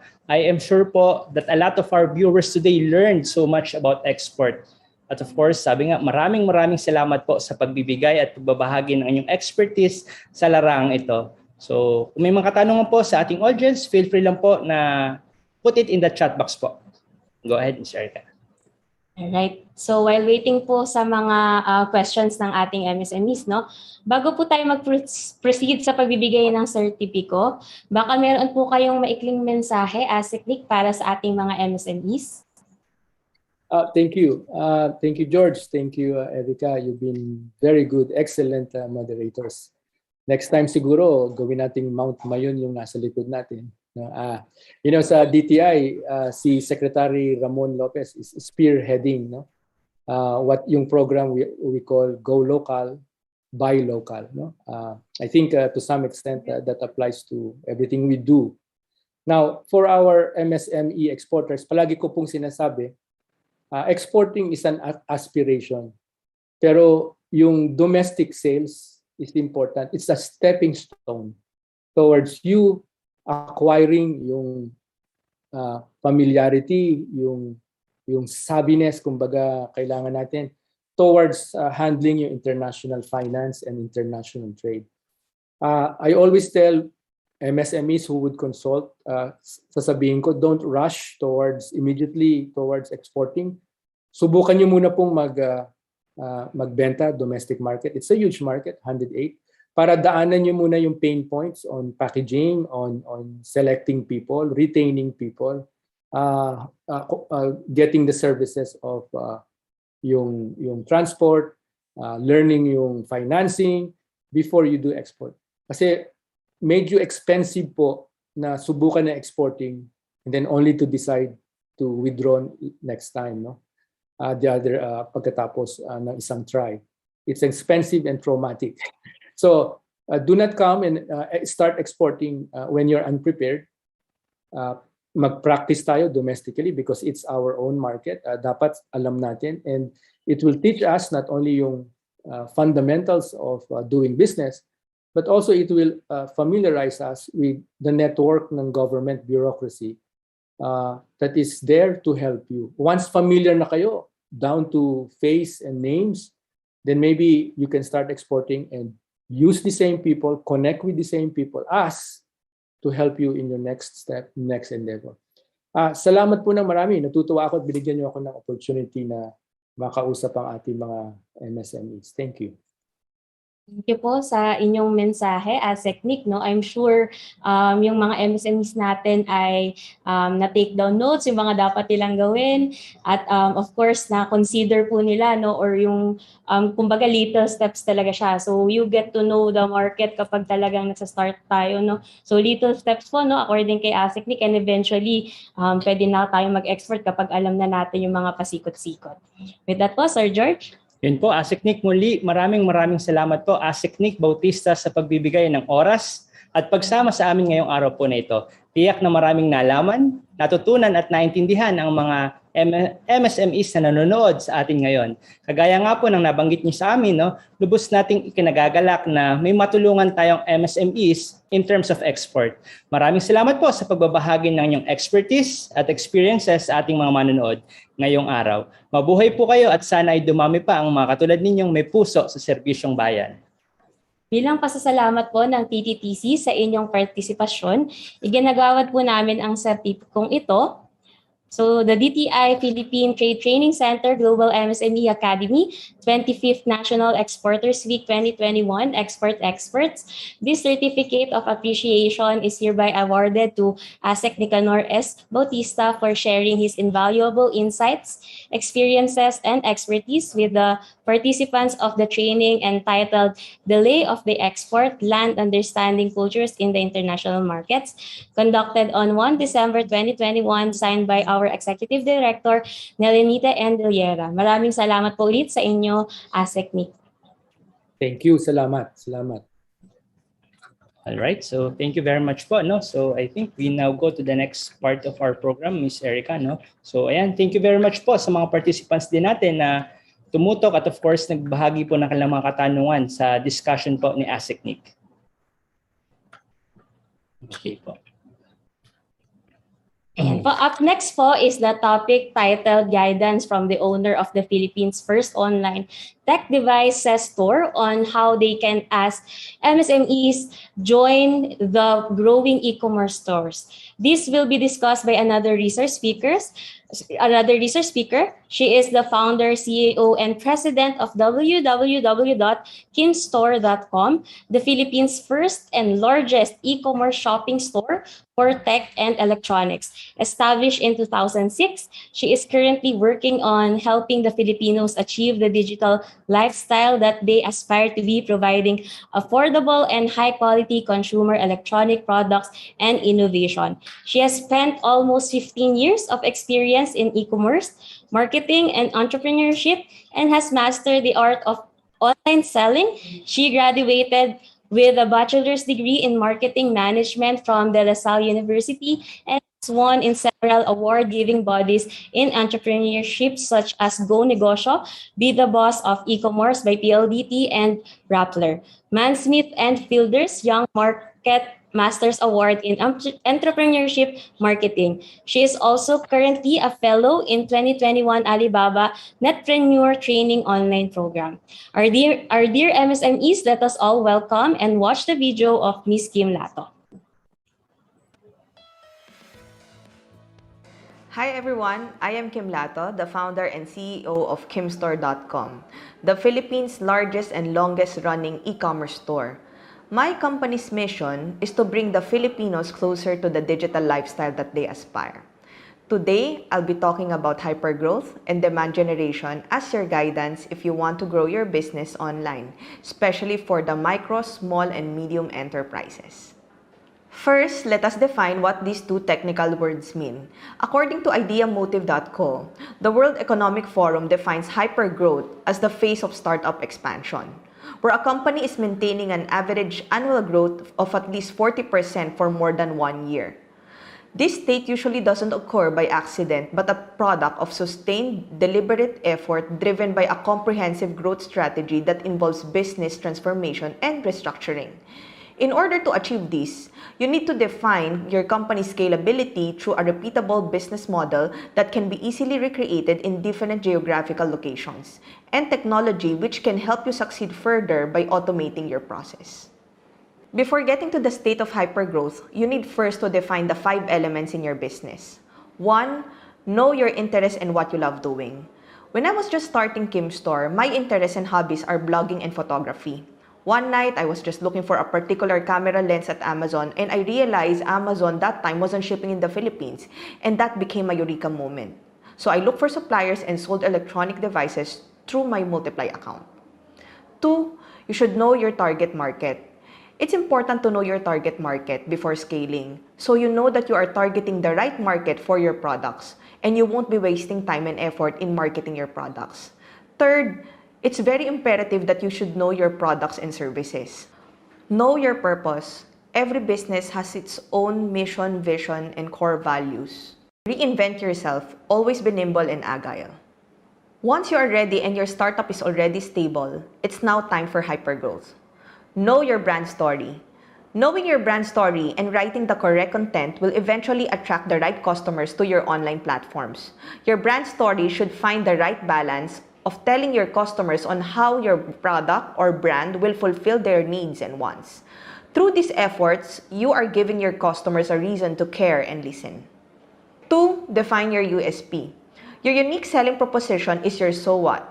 It differentiates you among your competitors. This is where you meet your customers at their own terms, like where and when they want to interact with you.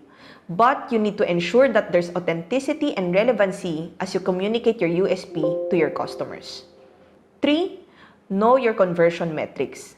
In online marketing and online selling, it is easy to identify which of your efforts are converting or not through the help of different analytics or insights supplied by platforms like Google Analytics or Facebook Insights. Here, you may check the following: traffic sources, new and returning customers, and your bounce rate. These mentioned metrics are important to be evaluated regularly, so you can adjust your efforts to the most converting traffic sources. Better retargeting of your new and returning customers, and you can formulate a checklist on factors to improve on your website. 4, give your customers a reason to stay. Finally, after the time of purchasing and conversion, you need to give your customers a reason to stay or repurchase. At kimstore.com, loyal fans can join our VIP program, wherein they can enjoy free shipping for 1 year and exclusive voucher for shipping fee and discounts. Through this, you can create a solid fan base of your local customers and repetitive buyers. Next, let's define demand generation. Demand generation is where an organization uses marketing to drive awareness and interest in a company's products and services. Running a successful e-commerce store requires a steady flow of customers, which makes lead generation for e-commerce businesses a must. E-commerce lead generation is competitive, tough, and your company needs a smart strategy to stand out. It requires an overall goal of testing and validating growth channels instead of dropping all the marketing budget on few major tests. There are several demand generation strategies for e-commerce marketplaces. First is finding the right message, the right ad channels, the right content, testing it first to the right audiences with small and then doubling down what works. Next is experimenting with the right channel and knowing where your target customers are. For the unpaid growth rate, try a templated referral system and then you get to know if that system works or not. You may also try to do the following in order to grab the attention of customers and increase engagement with these tips. Invest in content creation. Attract more leads and increase brand awareness by constantly producing content that engages users and drives traffic to your site. Second, leverage remarketing. Targeting specific users with ads that are related to pages they previously visited is a great demand generation strategy to encourage them to explore your site. Provide a free app or tool source. Offering a free tool or resource is one strategic demand generation strategy that not only gives your audience insights into your services or products, but also instills trust with them by displaying your brand's industry's expertise. Invest in search engine marketing. Ensuring that your website alone ranks on the first page of search engine results is a key piece to attracting more leads and increasing brand awareness. Team up with an influencer. Influencers or key opinion leaders have the power to tap the right market for you. They can also create engaging content for your brand awareness, which can help you generate more leads from your target customers. Partner with a related business. You need to have strategic partners like Foodpanda and Grab for your on-demand deliveries, which also offers free marketing mileages that comes with the partnership. With all the strategies highlighted on my previous slides, I hope that you'll be able to scale your businesses and hit your business goals and targets. Again, thank you so much for listening and see you online. And many thanks to Ms. Kim for sharing her invaluable insights and guidance to our MSMEs. I'm sure they can now start to think and join the bigger market by joining as well the e-commerce or the online market. With the details po na sinabi ni Ms. Kim, hopefully na-take down notes din po natin yon to apply sa ating sariling business. Okay, Sir George. Yes po, no, talaga namang truly inspiring yung success story ni Miss Kim sa kanyang online store. And of course, hindi lang po yung mga sikat na online store ang nabibilan ng mga Filipino na kababayan natin, but ito, may Kim store din na pwede natin i-consider. So ayun po, sige. Maraming salamat po.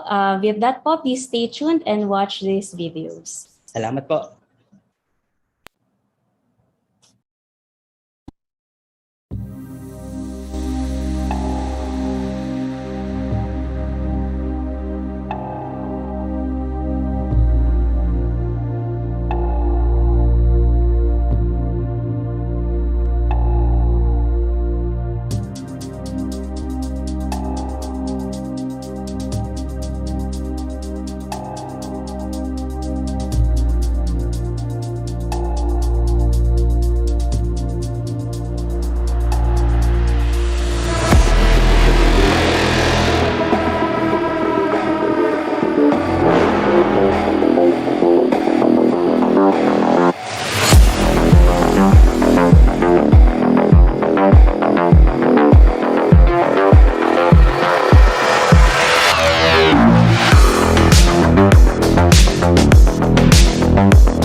to transform your business.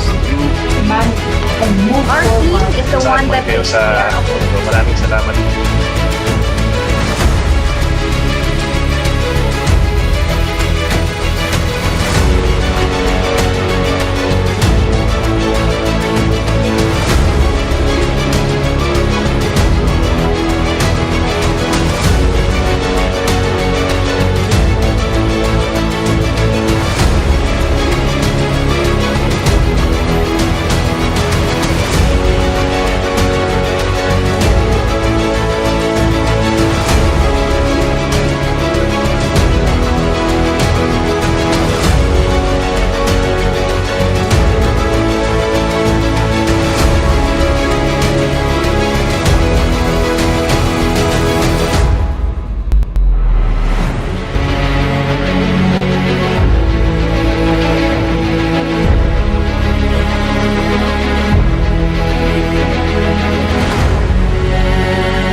Alright, welcome back po, no? At sa pagpapatuloy po ng ating Day 1 ng National Exporters Week, no?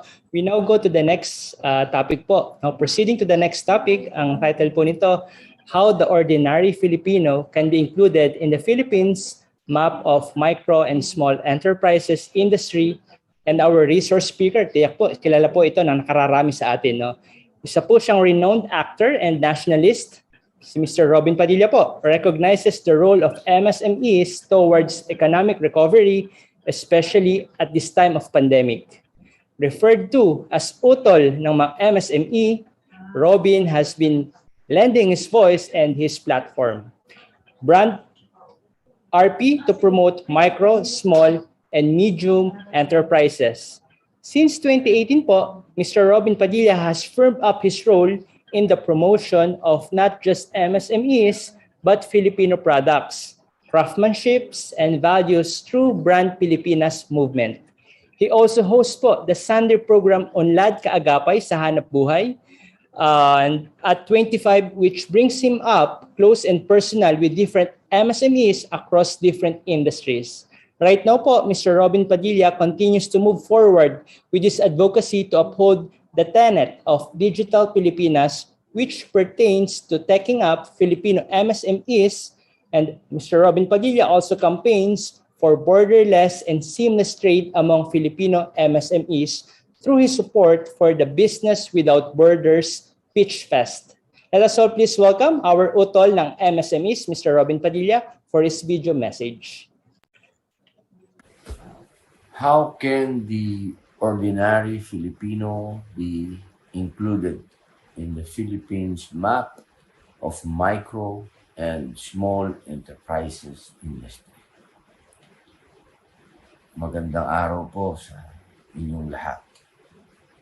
Ikinagagalak ko po na muling mabigyan ganitong oportunidad upang isulong ang aking advokasya para sa mga maliit na negosyante o ang mga micro and small enterprises.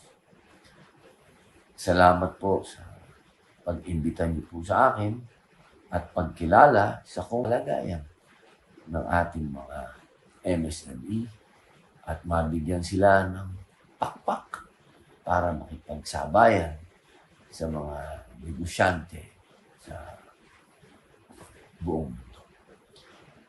Bilang utol ng mga MSME, buong puso ko pong ibinabahagi ang aking tinig para sa mga kaganapan po tulad nito, ang Business Without Borders o ang pagtanggal ng anumang hadlang sa mga maliliit na negosyante upang malaya silang makapagnegosyo.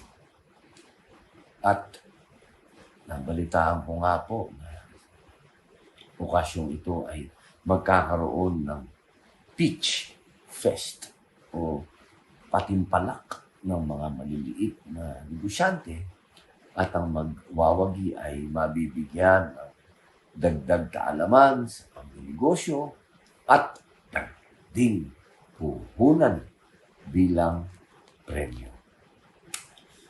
Binabati ko po ang lahat ng mga MSME na lalahok dito at mahigpit na yakap po sa mga nag-organisa ng event na to.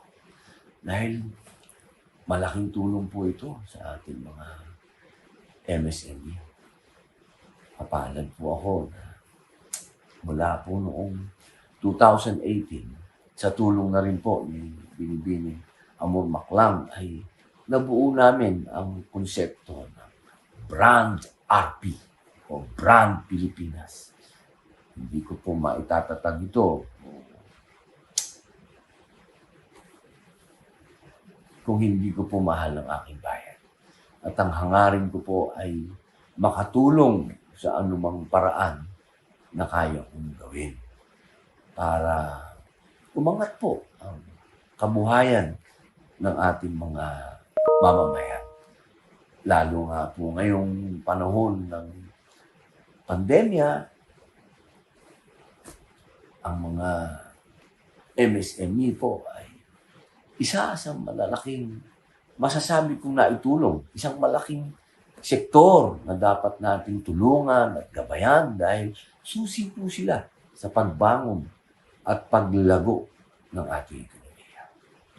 Bilib po ako sa talento ng mga Pilipino. Mabigyan lamang sila ng sapat na kaalaman, kasanayan, at oportunidad. Huwag po kayong magulat kung bigla silang sabay-sabay na umarangkada. Nagbigay daan ang mga MSMEs sa paglika ng mga hanap buhay at yaman ng ating mga kababayan. At nakatutulong ang mga negosyong ito upang makapagdala ng kita sa hindi lamang sa mga lalawigan, kundi pati na rin sa mga munisipalidad. Pinalalawig din ng MSMEs ang kapasidad at kahusayan ng pagkamalikhain ng mga negosyanteng Pilipino. Dahil kadalasan, mga katutubo o lokal na materyales ang ginagamit upang maitaguyod ang mga MSMEs. Naniniwala po kami na susi ang mga MSMEs upang patuloy na mapaunlad ang ating bayan.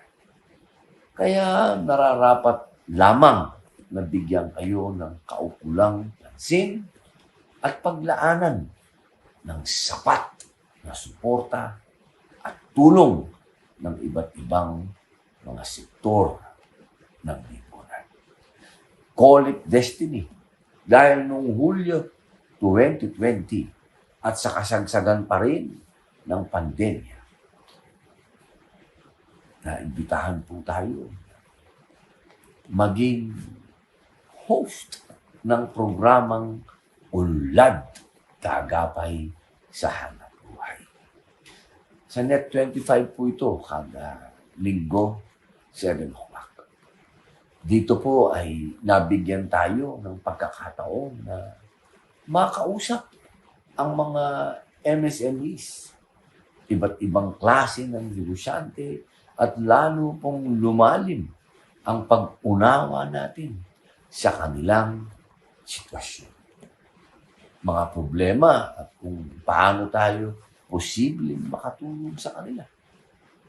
Saludo po ako sa mga Pinoy MSMEs natin. Dahil hindi po sila natitinag ng pandemya. Ang sipag at pagtatrabaho po nila para sa kanilang pamilya. At dahil dyan, nakatulong din po sila sa pambansang ekonomiya. At ito naman pong ngayon lang po, itong taong Hulyo, sinimulan po namin planuhin ang pagbuo ng Brand RP online site na naisakatuparan naman po nitong Setyembre. Ang layunin po ng Brand RP online site ay magsilbing plataforma para sa ating mga maliit na negosyanteng Pilipino para maibenta po nila ang kanilang produkto gamit ang online channel. Kabilang po sa mga nauna nating seller sa Brand RP online ay ang brand na Makabayan na gumagawa po ng mga t-shirt kung saan ang bida ay ang ating mga pambansang bayani. Pero gumagamit po tayo ng mga slogan na makabago, na makapaghihikayat ng kabataan. Marahil nga po ay calling ko po siguro ang tumulong sa ating mga maliliit na negosyante. At buong puso ko pong tinatanggap yan. Ang Digital Pilipinas na nagbibigay daan para sa paggamit ng teknolohiya sa iba't ibang industriya ay napakaganda pong konsepto. Napapanahon at napapakinabangan ng ating mga negosyanteng maliit man o malaki. Yan. That po, maraming salamat po kay Mr. Robin Padilla for giving encouraging and motivational para sa ating mga MSMEs na nakasubaybay sa atin ngayon. Maraming salamat po sa pagbibigay ng maikling mensahe po para sa ating MSMEs. I'm sure na motivate at kumbaga na encourage po sila na mas mag-provide ng kanilang products and serbisyo sa ating ekonomiya. With that po,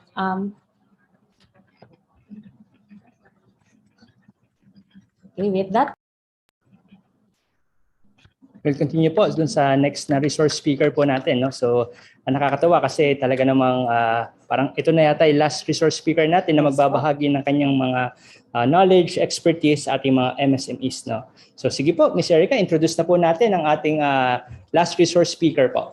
Okay, so our another training session, and last but not the least, definitely not the least. The topic po for today, hyper-growth demand generation, tackling welcome to business without borders, a program designed to help Philippine MSMEs level up their way of doing business.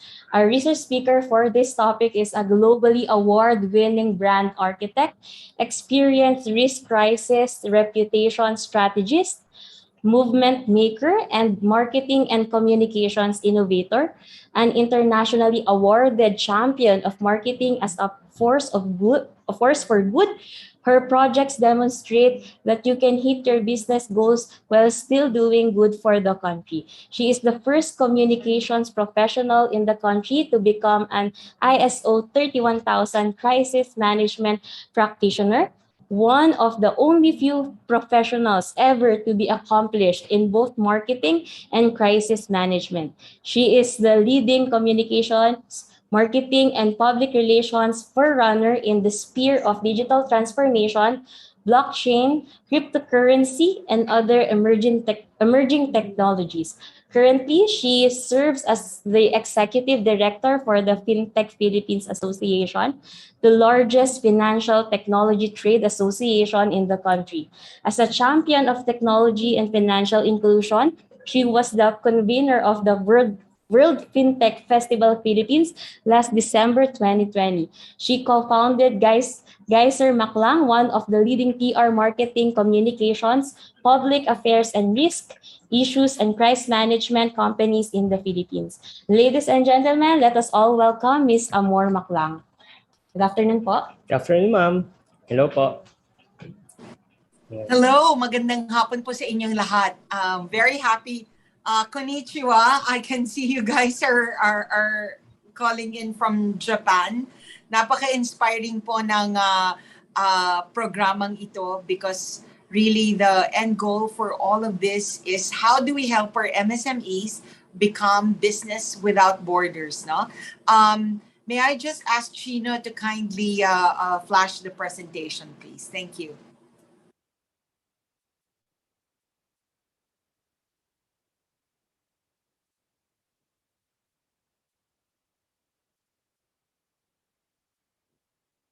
Maraming salamat po at marami po sa inyo ay malamang nagtataka kung ano po ba itong mga salitang sinasabi namin from fintech to blockchain at ano po ba ang katuturan nito sa mga MSMEs at sa mga negosyante na ngayon ay nakikinig over Zoom or over Facebook, no?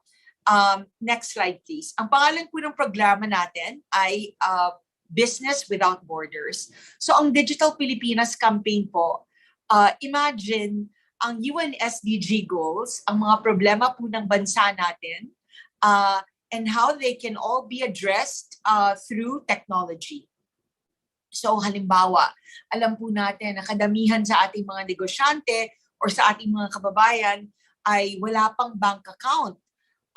Paano natin silang maisasama sa isang digital economy kung wala silang representation in the financial services economy by way, say, for example, of a bank account, no? Or halimbawa, kadamihan po sa atin ay tinatawag na underinsured at walang protection. Kung negosyante ka at nagkasakit ka o nawalan ka po ng hanap buhay, mayroon po ba dahil nagka-pandemya, halimbawa, is there any recourse in terms of insurance or protection, no? Ano pa po bang ibang mga mithiin at problema na ating sinusolusyonan sa Digital Pilipinas?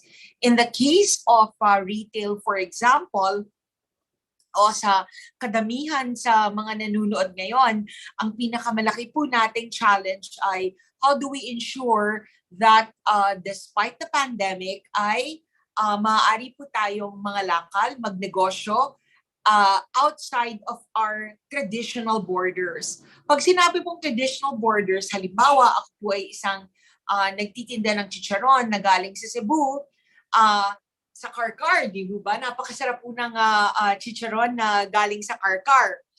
How do we make sure na ang pagbebenta ko po ay aabot hindi lamang po sa Karkar o aabot po sa buong Cebu, pero pwede rin sa Davao, sa Metro Manila, or who's to prevent us, for example, from exporting it to Singapore, no?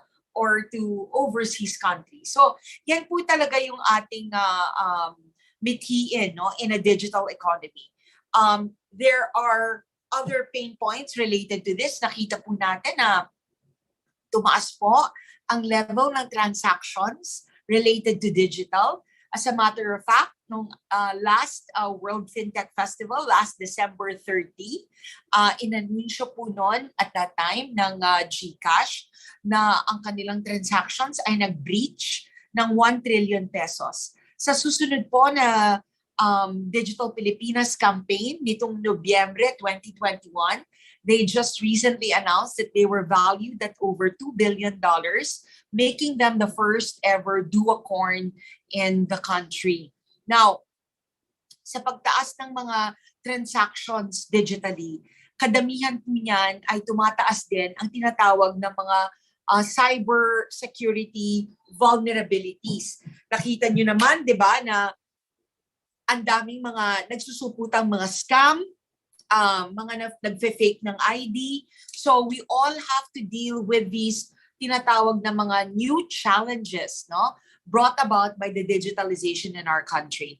But more specific, for example, to retail, ay ang tinatawag na foreign-dominated e-commerce. Gusto po natin ay mas dumami pa ng mga local retailers in support of the work of the PTTC at ng Department of Trade and Industry, and also at the same time ensuring na ang ating mga produkto ay hindi lamang nakalagay sa isang foreign storefront, kung hindi lahat tayo ay may sariling for Filipino and by Filipino storefront, no? So, napakinggan po natin, di ba? Si Ms. Kim Lato, na nagsalita kanina at isa siya sa mga example ng for Filipino and by Filipino storefront na gusto po nating maging, no? Dito sa Business Without Borders ng Digital Pilipinas. Education is another key problem, no? In my recent talk with the National Youth Congress ng UP College of Economics, sinabi ko po that the definition of education is now changing. Dati po nung panahon ko, kailangan makatapos po tayo ng 4-year course, sometimes po 2-year vocational course para po makahanap ng trabaho. But now in a digital economy, ang tinatawag po na kailangan ngayon ay mga certification at micro-certification. Kung makakatapos po tayo ng mga kurso in 1 hour, 1 week, tapos meron pong kaakibat na tinatawag na micro-certification. And in our case, in Digital Pilipinas Business Without Borders, which we launched last November, ang micro-certification po ay nasa blockchain. Tinatanong nyo, ano ba yung blockchain? Di ba? In a nutshell, as it pertains to education and micro-certification, ibig sabihin po nito ay hindi po mapepeke. Hindi po mapepeke ang inyong mga credentials, hindi po natin mabibili ito mabibili sa rekto, in which case, maaari po nating bitbitin at maipresenta ang ating mga credentials kahit po kanino, sapagkat makatotoo po siya. Yan po ang implication of putting your micro-credentials and your portable identity on the blockchain.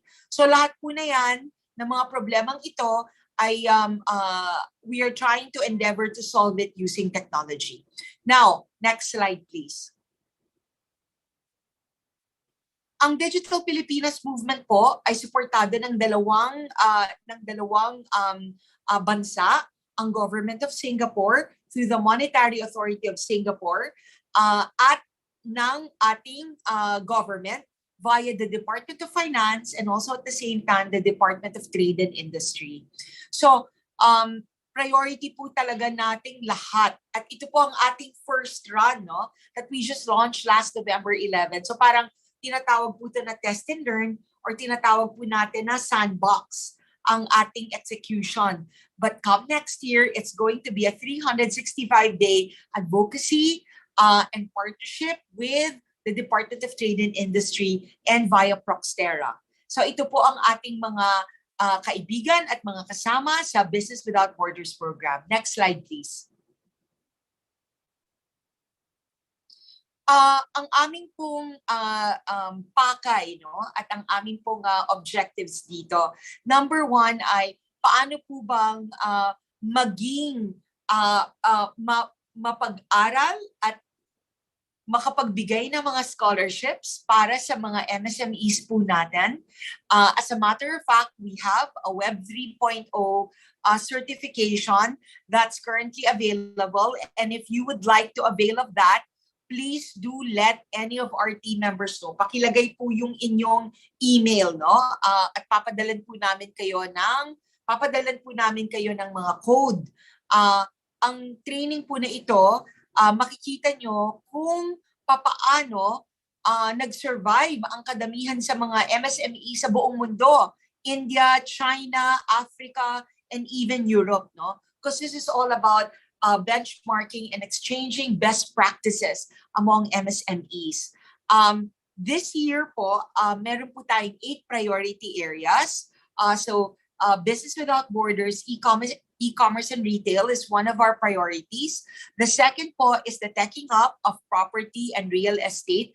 Alam po natin na itong isang industriya na nangangailangan po talaga ng pag-tech up, especially when it comes to processes. Third is education. Nabanggit ko na nga po yan kanina. Fourth is insurance. How do we make sure that insurance is made accessible to as many people as possible? Fifth, magtataka po siguro kayo ano pong ibig sabihin ng tokenization ng environment or how do we use technology to protect the environment. Ang ating pong mithiin dito ay mag-tokenize. Tinatawag po na mag-tokenize ng carbon credits. So in other words, how do we find a way to offset yung pong nagamit natin na carbon in the business value chain. At bukas po ay makakarinig kayo ng mga speakers who will talk about the a business value chain, no? Especially as it pertains to logistics.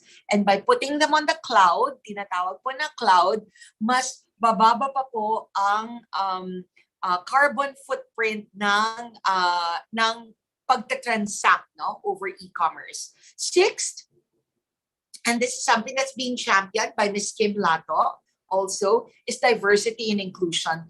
How do we make sure that more women and the youth, tulad po niya no nagsimula po siya as an 18-year-old in e-commerce, so we want to create more opportunities sa mga nakababata at para sa mga kababaihan na maging sariling negosyante nila. Yung pong tinatawag na esports and gaming, no? And this is a really recent phenomenon that we're particularly proud of here in the Philippines. Alam niyo po ba na marami pong kumikita just by playing games, no? I'm sure you've heard yung phenomenon of Axie Infinity na tinatawag, and 40% of all Axie Infinity players in the entire world are actually coming from the Philippines. At ang kita po ng mga naglalaro ng Axie Infinity or yung tinatawag na play to earn ay nag-surpass na po ng kinikita ng ating mga OFW coming out of Hong Kong, no? Just to share with you. And then last but the least, so magkakaroon po tayo ng digital roadshow sa paghahanap ng mga pwedeng mag-play to earn. So can you imagine the idea that you can game and also make real money at the same time? So ibang-ibang na po talaga ang tinatawag na gig economy. Ang pinakamalaking tinatawag na gigster or raketera at raketero, hindi po yan negative, no? So tinatawag ng mga gigsters, kadamihan po sa mga nanonood ngayon are what we call gigsters. The biggest gigster economy in the world is actually here in the Philippines at close to 2.1 million. No? So, nandyan po kayo. How do we make sure that we provide you with financial services, financial privileges, no? Through technology. And last but not the least, na aaralin po natin, I believe tomorrow, ay ang cyber defense at cyber security. Dahil the more we go online, the more we need to be protected online. No? So, yan po ang ating overview ng mga ipoprovide na services at kaalaman para po sa inyong mga entrepreneur na nakikinig ngayon. Next slide, please. Next slide. So, nasabi nga po natin, di ba, ang pinakamitiin ng lahat ng mga negosyo ay paano po bang magkalakal outside of their traditional borders, no? Next slide, please.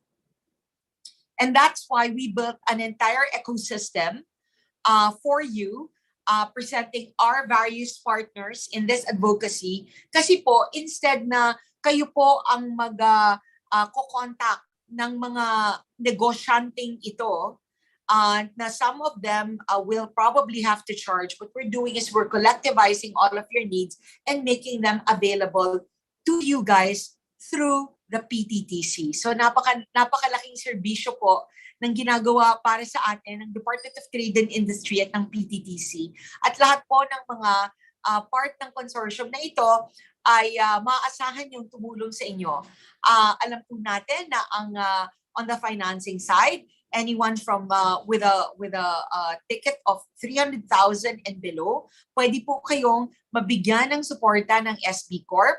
At syempre, kung papalarin po kayo para sa Pitch Fest sa December 3, mayroon po tayong very humble na winner ng 50,000 pesos. 4 po yata ang mananalo ng 50,000 pesos along with a tech stack, no? Second, ma-meet nyo rin po sila over the next few days. Yung pong tinatawag nga na lokad. So sila po yung logistics na susuporta sa inyong lahat on the blockchain. So if you make it to the top 30 finalists, pagkakaroon po kayo ng dashboard at ng possibility na mag-access ng regional logistics network na wala pong bayad, no? Third, ang dami po nating mga patuloy na pag-aaral na ipoprovide sa inyo. Ito lamang po ay simula, lalo po for next year. Patuloy po ito.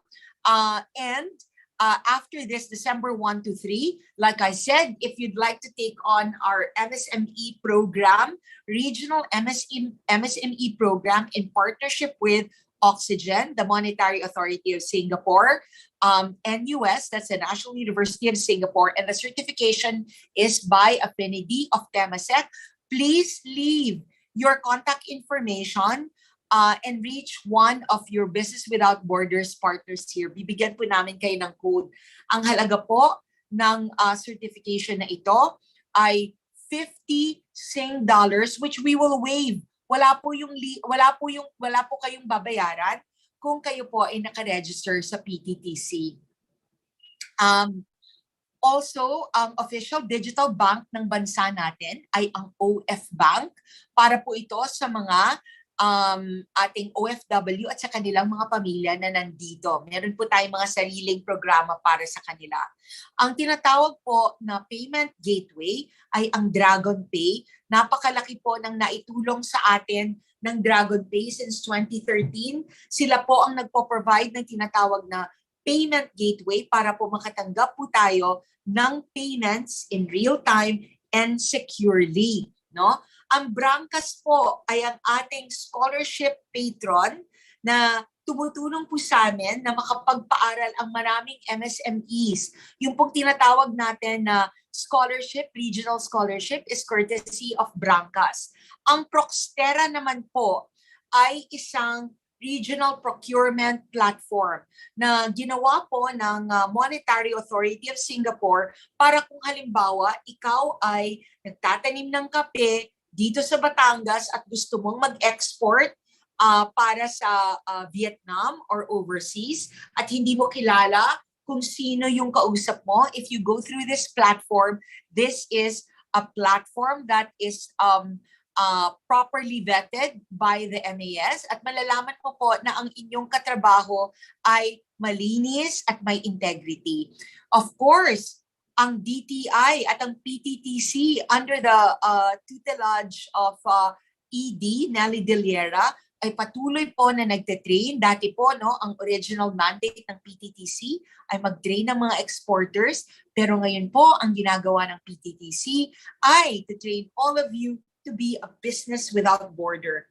Kadamihan po ay nag-aagam-agam na mag-digitalize dahil daw ang daming mga nangyayaring scam.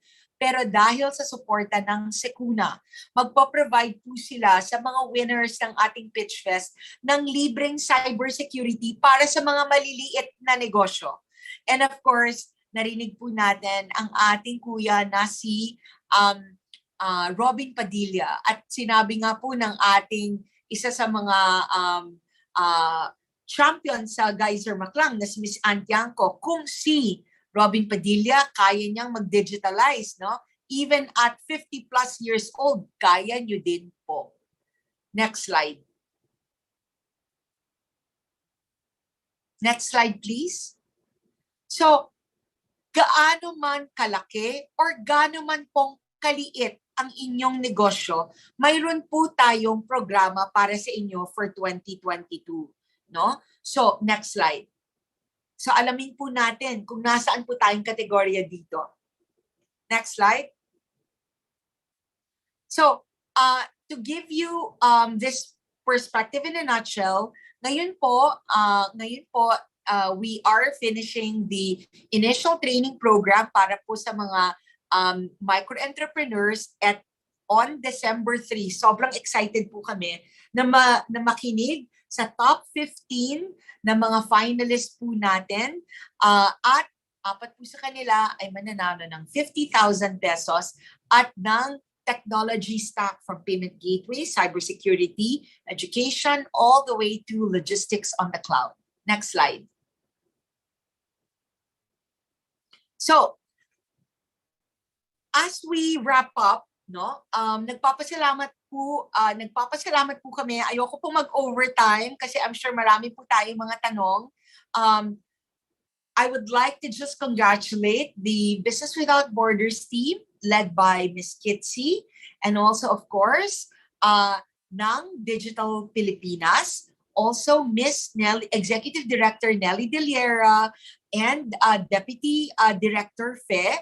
Maraming pong salamat sa pagtataguyod ng digitalization ng MSMEs in the Business Without Borders program of Digital Pilipinas. Maraming salamat po.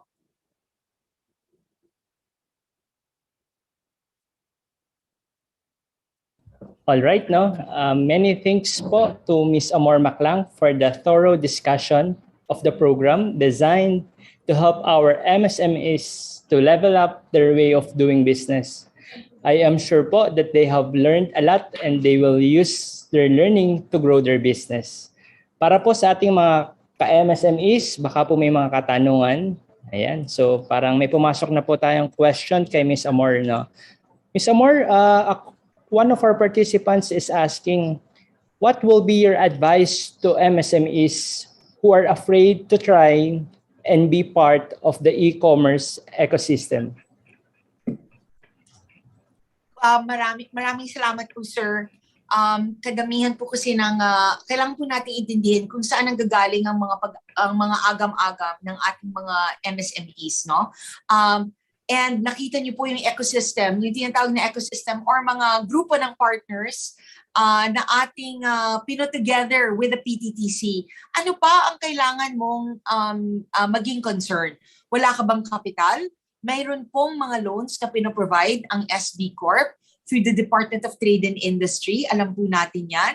Tapos kung wala po tayong seed capital, alam naman po natin na sumali po kayo sa ating Pitch Fest at malay natin, baka palarin po tayo. Hindi man po napakalaki ng 50,000 pesos, napakagandang simula po ito para seed fund ng inyong negosyo. Ano pa ba ang mga kadalasan na agam-agam nila, no? So yun nga, cybersecurity, baka maloko ako. Hindi ko kilala ang mga taong nakakalakal ko, di ba? Hindi ko sila kilala. Kaya nga po, mayroong tinatawag na platform na Proxtera, no? So dito po, malalaman natin na yung katrabaho natin sa ibang bansa, kahit hindi pa po natin sila na-meet in person, or na-meet lang siguro natin sila over Zoom, dahil parte po sila ng platform na ito, alam po natin that these are genuine, no, entrepreneurs who deal with integrity. No? So ano pa ba? Cybersecurity, baka maloko ako. Libre po via Secuna ang pag-provide, no, ng vulnerability testing sa ating mga website. No? Baka ma-hack ako. Kaya nga po mayroon na Secuna who will provide for free para po sa nakakadami sa atin dahil sila po ay partner natin. Ano pa ba ang kailangan nating ipag-alala to go digital? Lahat po ng ito ay ipoprovide for free ng DTI, ng ating gobyerno at ng Business Without Borders program ng Digital Pilipinas. Agree po, Ms. Amarno. So, ayan, no, to all our MSMEs, you have the opportunity na po para to go digital ang inyong mga negosyo. So what you just have to do is, of course, i-maximize po natin itong mga offers ng DTI at yung mga partners po natin para maging digitalized na po ang ating mga negosyo. Ma'am Erica, baka may mga questions pa po ang mga participants natin. Yan, tama po yan, Sir George. Ano? So, lahat po ng mga risk or yung mga agam-agam, no, sinagot na po ni Ms. Amor. No? So, don't hesitate. So, it's para everything is going digital already. So, parang might as well try it. No? So, another question po for you, Ms. Amor. No? How could Business Without Borders help improve what we call the gig economy? Can you elaborate on that po, ma'am? Alam mo, nabanggit ko nga po kanina, di ba? Ang Pilipinas po ang isa sa pinakamalaki, if not the biggest, gigster. Hindi na po negative pag sinabing raketero o raketera, di ba? Dati po nung mga bata pa tayo, pag sinabihan ka na raketero o raketera, parang negative. Ngayon, hindi na po. To become, kahit nga po meron kang formal na trabaho, pwede ka pa rin maging part ng gig economy. Halimbawa, nagluluto ka or naghahabi ka or you do all of these business on the side, okay na po yun. And it's by being part of an e-commerce and a digital economy that makes it easy for all of us to do so. Ngayon, ano ba ang karamihan ng mga concerns ng nasa gig economy, no? So may tatlo po yan eh. Bibigyan ko po kayo ng halimbawa. Maari po na ang tinatawag na gigster ay Grab or Angkas or Lalamove rider, no? Iyan ang isang aspeto. Mayroon din po yung mga nasa creative industry at mayroon din po yung nasa e-commerce. So kadamihan po ng ating mga gustong tulungan ay those who are in the e-commerce, no? Ngayon, kadamihan ng concerns po nila siguro ay how do we make sure, for example, that we not only have the right training but also the right tech stack, no? Lalo na yung gustong pumasok sa e-commerce. Yun nga po, most of their concern is their ability to scale o mas lumaki, right? So, nandyan po ang mga concerns related to logistics, no? Kasi minsan, kung maliit ka lang na kumpanya or nagsisimula ka, hindi ka entertainin ng mga malalaking logistics company. Kaya nga po, mayroon tayong Lokad, yun ating pong partner dito na Lokad. Sila po ay primarily providing services for logistics on the cloud, no? Ano pa? Pagbabayad or yung tinatawag na payment gateway. Nandyan din po ang ating partner na si Dragon Pay, ang atin pong one of the pioneering payment gateways in the country. So kung wala kang bank account, no? So kung malayo ka at hindi ka makapunta sa isang bangko, pwede ka magbukas digitally ng bank account. Hindi mo na kailangan bumaybay at bumahe ng ilang ibayo dahil merong OF Bank, no? At kung wala naman, pwede pa rin tayong mag-transact, no? Using Dragon Pay as a gateway. So, sobrang dami, wala na pong rason kung bakit hindi tayo magiging isang gigster, e-commerce practitioner, or e-retailer. Whether it's the concerns or whether it's the access to the tech tools, which DTI has made free and available through this program, ano pa? San ka pa, right? Po, talagang business without borders. All right. Ms. Erica, ito po, may isa pang question na pumasok sa ating chat box. So let me ask again, Ms. Omar, no? So how are business without borders programs adjusting to the news about the new variant of the virus, which has put the global market in a frenzy po? Okay, so alam naman po natin that a lot of the spike in e-commerce and digitalization really came about because of COVID. So in a way, no, medyo hindi man po maganda yung dating. Pandemic proof po ang ating mga business without borders kasi pinanganak po talaga ang karamihan sa ating mga business without borders precisely during COVID, no? So we can only expect, no, as the economy opens, kahit nga po magsimula na mag-lie low ang variants or mag-open ang economy, it will never go back to the same way, no? It was before. Many of us have redefined what it means to work. And work is not just working from an office, 8 hours over 5 days, but it can be work from anywhere. There's no going back anymore. And more than that, like just in our company, marami po kaming mga full-time employee na on the side, meron din po silang mga racket or tinatawag na gigs.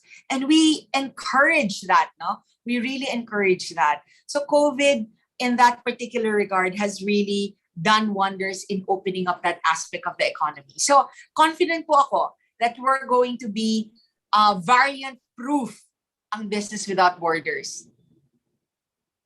Right, Ms. Omar, baka Ms. Erica may question pa po yung mga participants natin.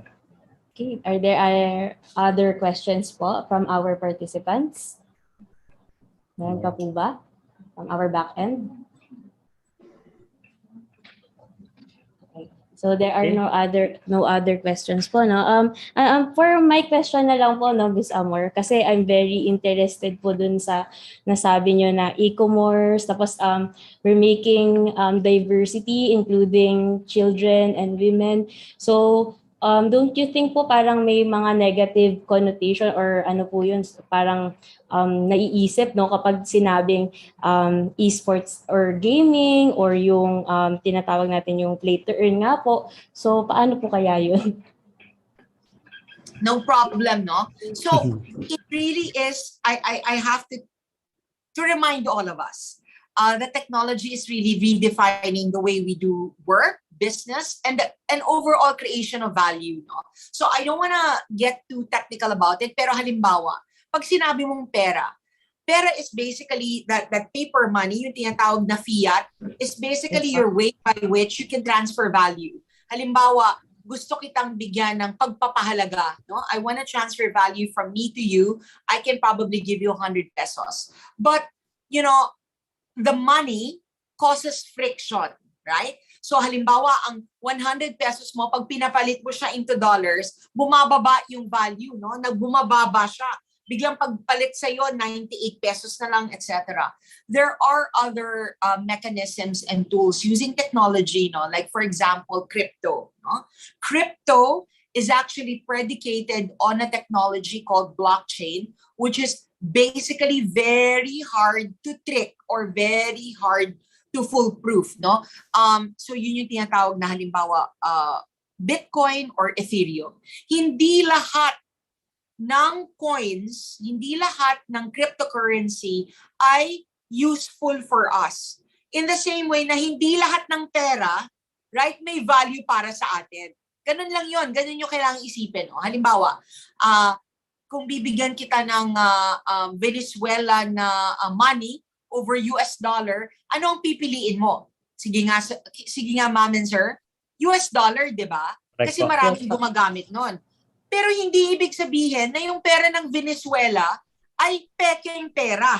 Pera pa rin siya, kaya lang walang masyadong tumatanggap. So you have to kind of look at cryptocurrency in that regard. No? I need you to kind of look at it in that regard. So, bakit ko ito nasabi? Yung tinatawag na play to earn, it's actually predicated on people earning via cryptocurrency na napapalit nila over fiat. As a matter of fact nga, merong nagkwento sa akin, meron daw mga play to earn. Tapos biglang sinabi sa kanila, nagda-drugs ka ba? Bakit ang ganda na ng bahay mo? Bakit nakabayad ka ng utang mo? Pero hindi sila gumagawa ng anything illegal. They literally are making money playing, right? Playing.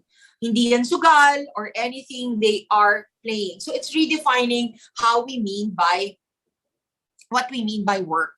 Nung panahon ng mga magulang natin, pag sinabing trabaho, kailangan pumapasok ka sa opisina, kailangan nagbabandikla ka from 8 to 5. Ngayon, hindi na ganon, di ba? Kahit nasaan ka, it doesn't matter where because of all of these collaboration tools. So it's really changing the way we look at work, and it's really changing as long as there is a good exchange of money, then that's absolutely possible. Okay, Miss So Erica. I hope that like that. Yes po. Sobrang thank you po, Miss Amor, no? Kasi parang ngayon po kasi talagang trend na yung cryptocurrency, yung mga Axie, ganyan. So parang I want to learn more din po, no, as a listener din po with your discussion, no, Miss Amor. So parang nakakatuwa po na talagang mahirap talaga dayain. Yung pala yung talaga yung cryptocurrency. So when it's there, you try to invest or trade or something to grow your money. So parang it's another rin po, no, parang platform to invest. So tama po yung narinig ko earlier din po, no. So parang insured ka na rin at some point because you have those investments. I have to manage your expectations, no. The Monetary Authority of Singapore does not endorse cryptocurrency as investments because that's not backed by a sovereign body, no? It is a tool for transacting or exchanging value. Okay, so we're not saying that it is for investments. It's not, no, because it's not backed by a sovereign body. But it's a very useful tool for exchanging value, no? And always be very, very careful. If you choose to do cryptocurrency, please do not put in more than you can afford to lose, no? Ano lang yan eh, parang foreign exchange trading, or you have to really be very careful. And that's why I would like to reiterate my invite. Please take on our Web 3.0 for MSME program. Libre po yan pag registered po kayo with the PTTC. And you will understand the deeper dive, more than what you're doing now in these December 1, 2, and 3, an entire slew of technologies related to Web 3.0. Mayroon po tayo yan. Tapos you will get a certificate that is from the National University of Singapore for free. So please sign up and let the PTTC know.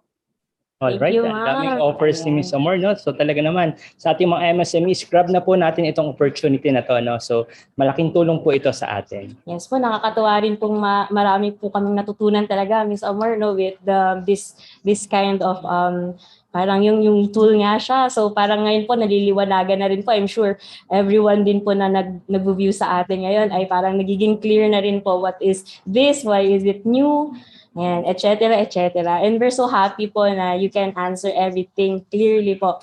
And in parang mas madaling maintindihan po ng nakakarami. So with that, before I go, may I just ask the entrepreneurs who are watching now to please join us on December 3 for our Pitch Fest. Mayroon po tayong what do you call this? We have a prize pot for winners of 50,000 each. And at more importantly, yung pong scholarship certification. So please do let us know. Maraming salamat. God bless all of our MSMEs. At mabuhay po ang Department of Trade and Industry. Okay po, maraming salamat po. No? Ms. Amor, do you have any last message po para sa ating mga viewers? Yes, please contact us in Digital Pilipinas or through PTTC, or follow me on Instagram, Facebook, or LinkedIn and message us. Marami po tayong mga libreng opportunity, lalo po sa pag-provide ng technology, ng funding, at ng education para sa mga MSMEs. Thank you to the PTTC at mabuhay po si Executive Director Nelly De Liera. Indeed po, ma'am. So, thank you very much po, Ms. Amor, for giving the message and of course, for opening po yung mga opportunities na ito sa ating mga MSMEs. I am sure po na itong mga MSMEs natin na nakikinig at nakatutok will use what they have learned from you and to grow up at i-level up ang kanilang mga businesses. Ay, bilang pasasalamat po ng PTTC sa inyong partisipasyon, iginagawad po namin ang sertipiko na ito. So the DTI Philippine Trade Training Center Global MSME Academy, 25th National Exporters Week 2021, Experts. This certificate of appreciation is hereby awarded to Amor Maclang for sharing her invaluable insights, experiences, and expertise with the participants of the training entitled Hypergrowth Demand Generation, conducted on 1 December 2021, signed by our Executive Director, Nelinita N. Villera. Maraming salamat po ulit sa inyo. Okay. So ipopromote lang po namin ang aming mga trainings pa sa susunod na mga araw.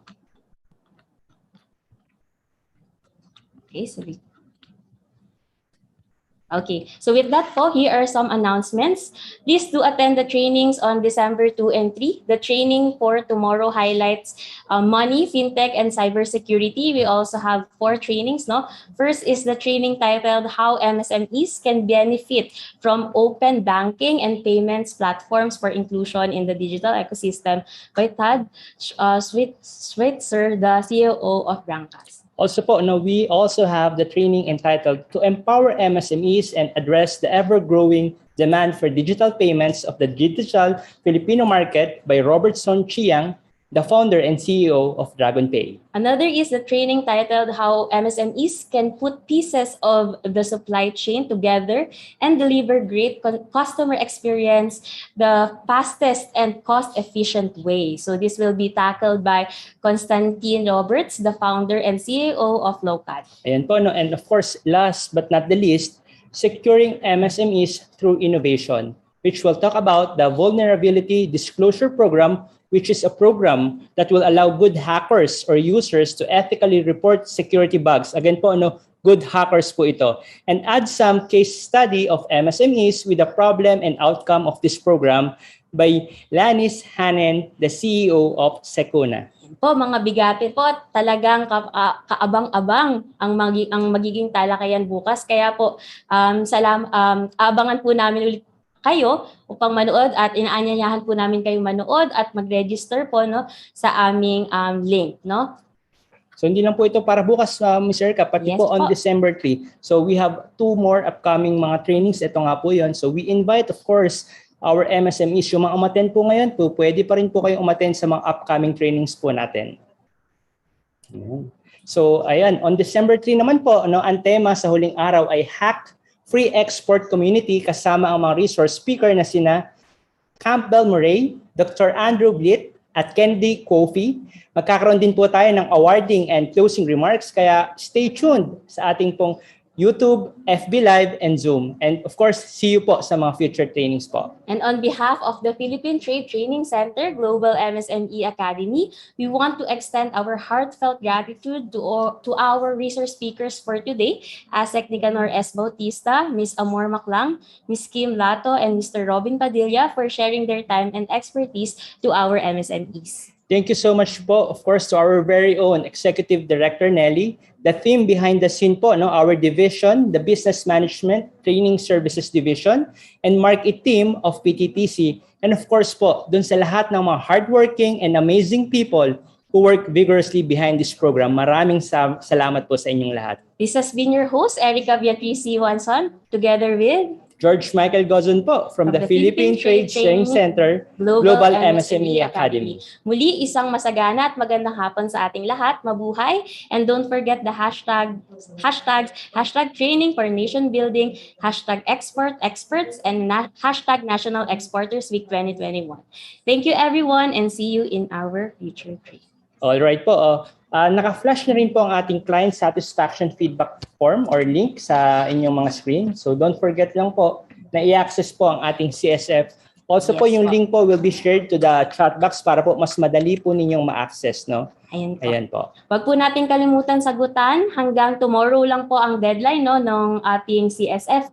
So kapag po nag-extend pa ng 5 o'clock, hindi na po siya magre-register doon sa aming link. So kindly fill it up po. So kung may time po kayo today, so sagutan na po natin para sure po na makatanggap tayo ng e-certificate. And of course po, meron nga po tayong QR code dyan. You could use your smartphone to scan the QR code para po madali nyo rin ma-access ang ating CSF.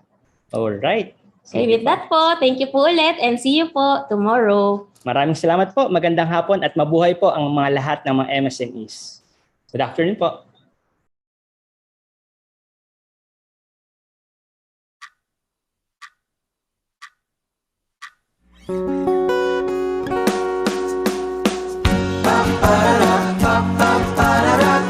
Kaya natin yan. Kaya natin yan. Kung nais umasenso, manap ng trabaho, o di kaya'y subukang magnegosyo. Lumikha ng produkto't sikaping lumago, inspirasyon mong pagkapiko.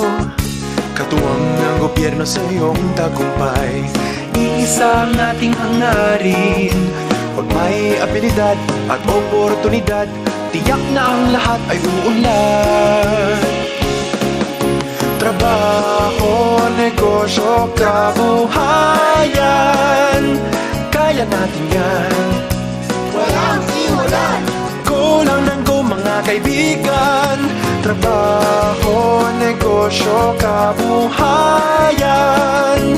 kaya natin yan. Sulong Pilipinas! Go, go, go, kababayan!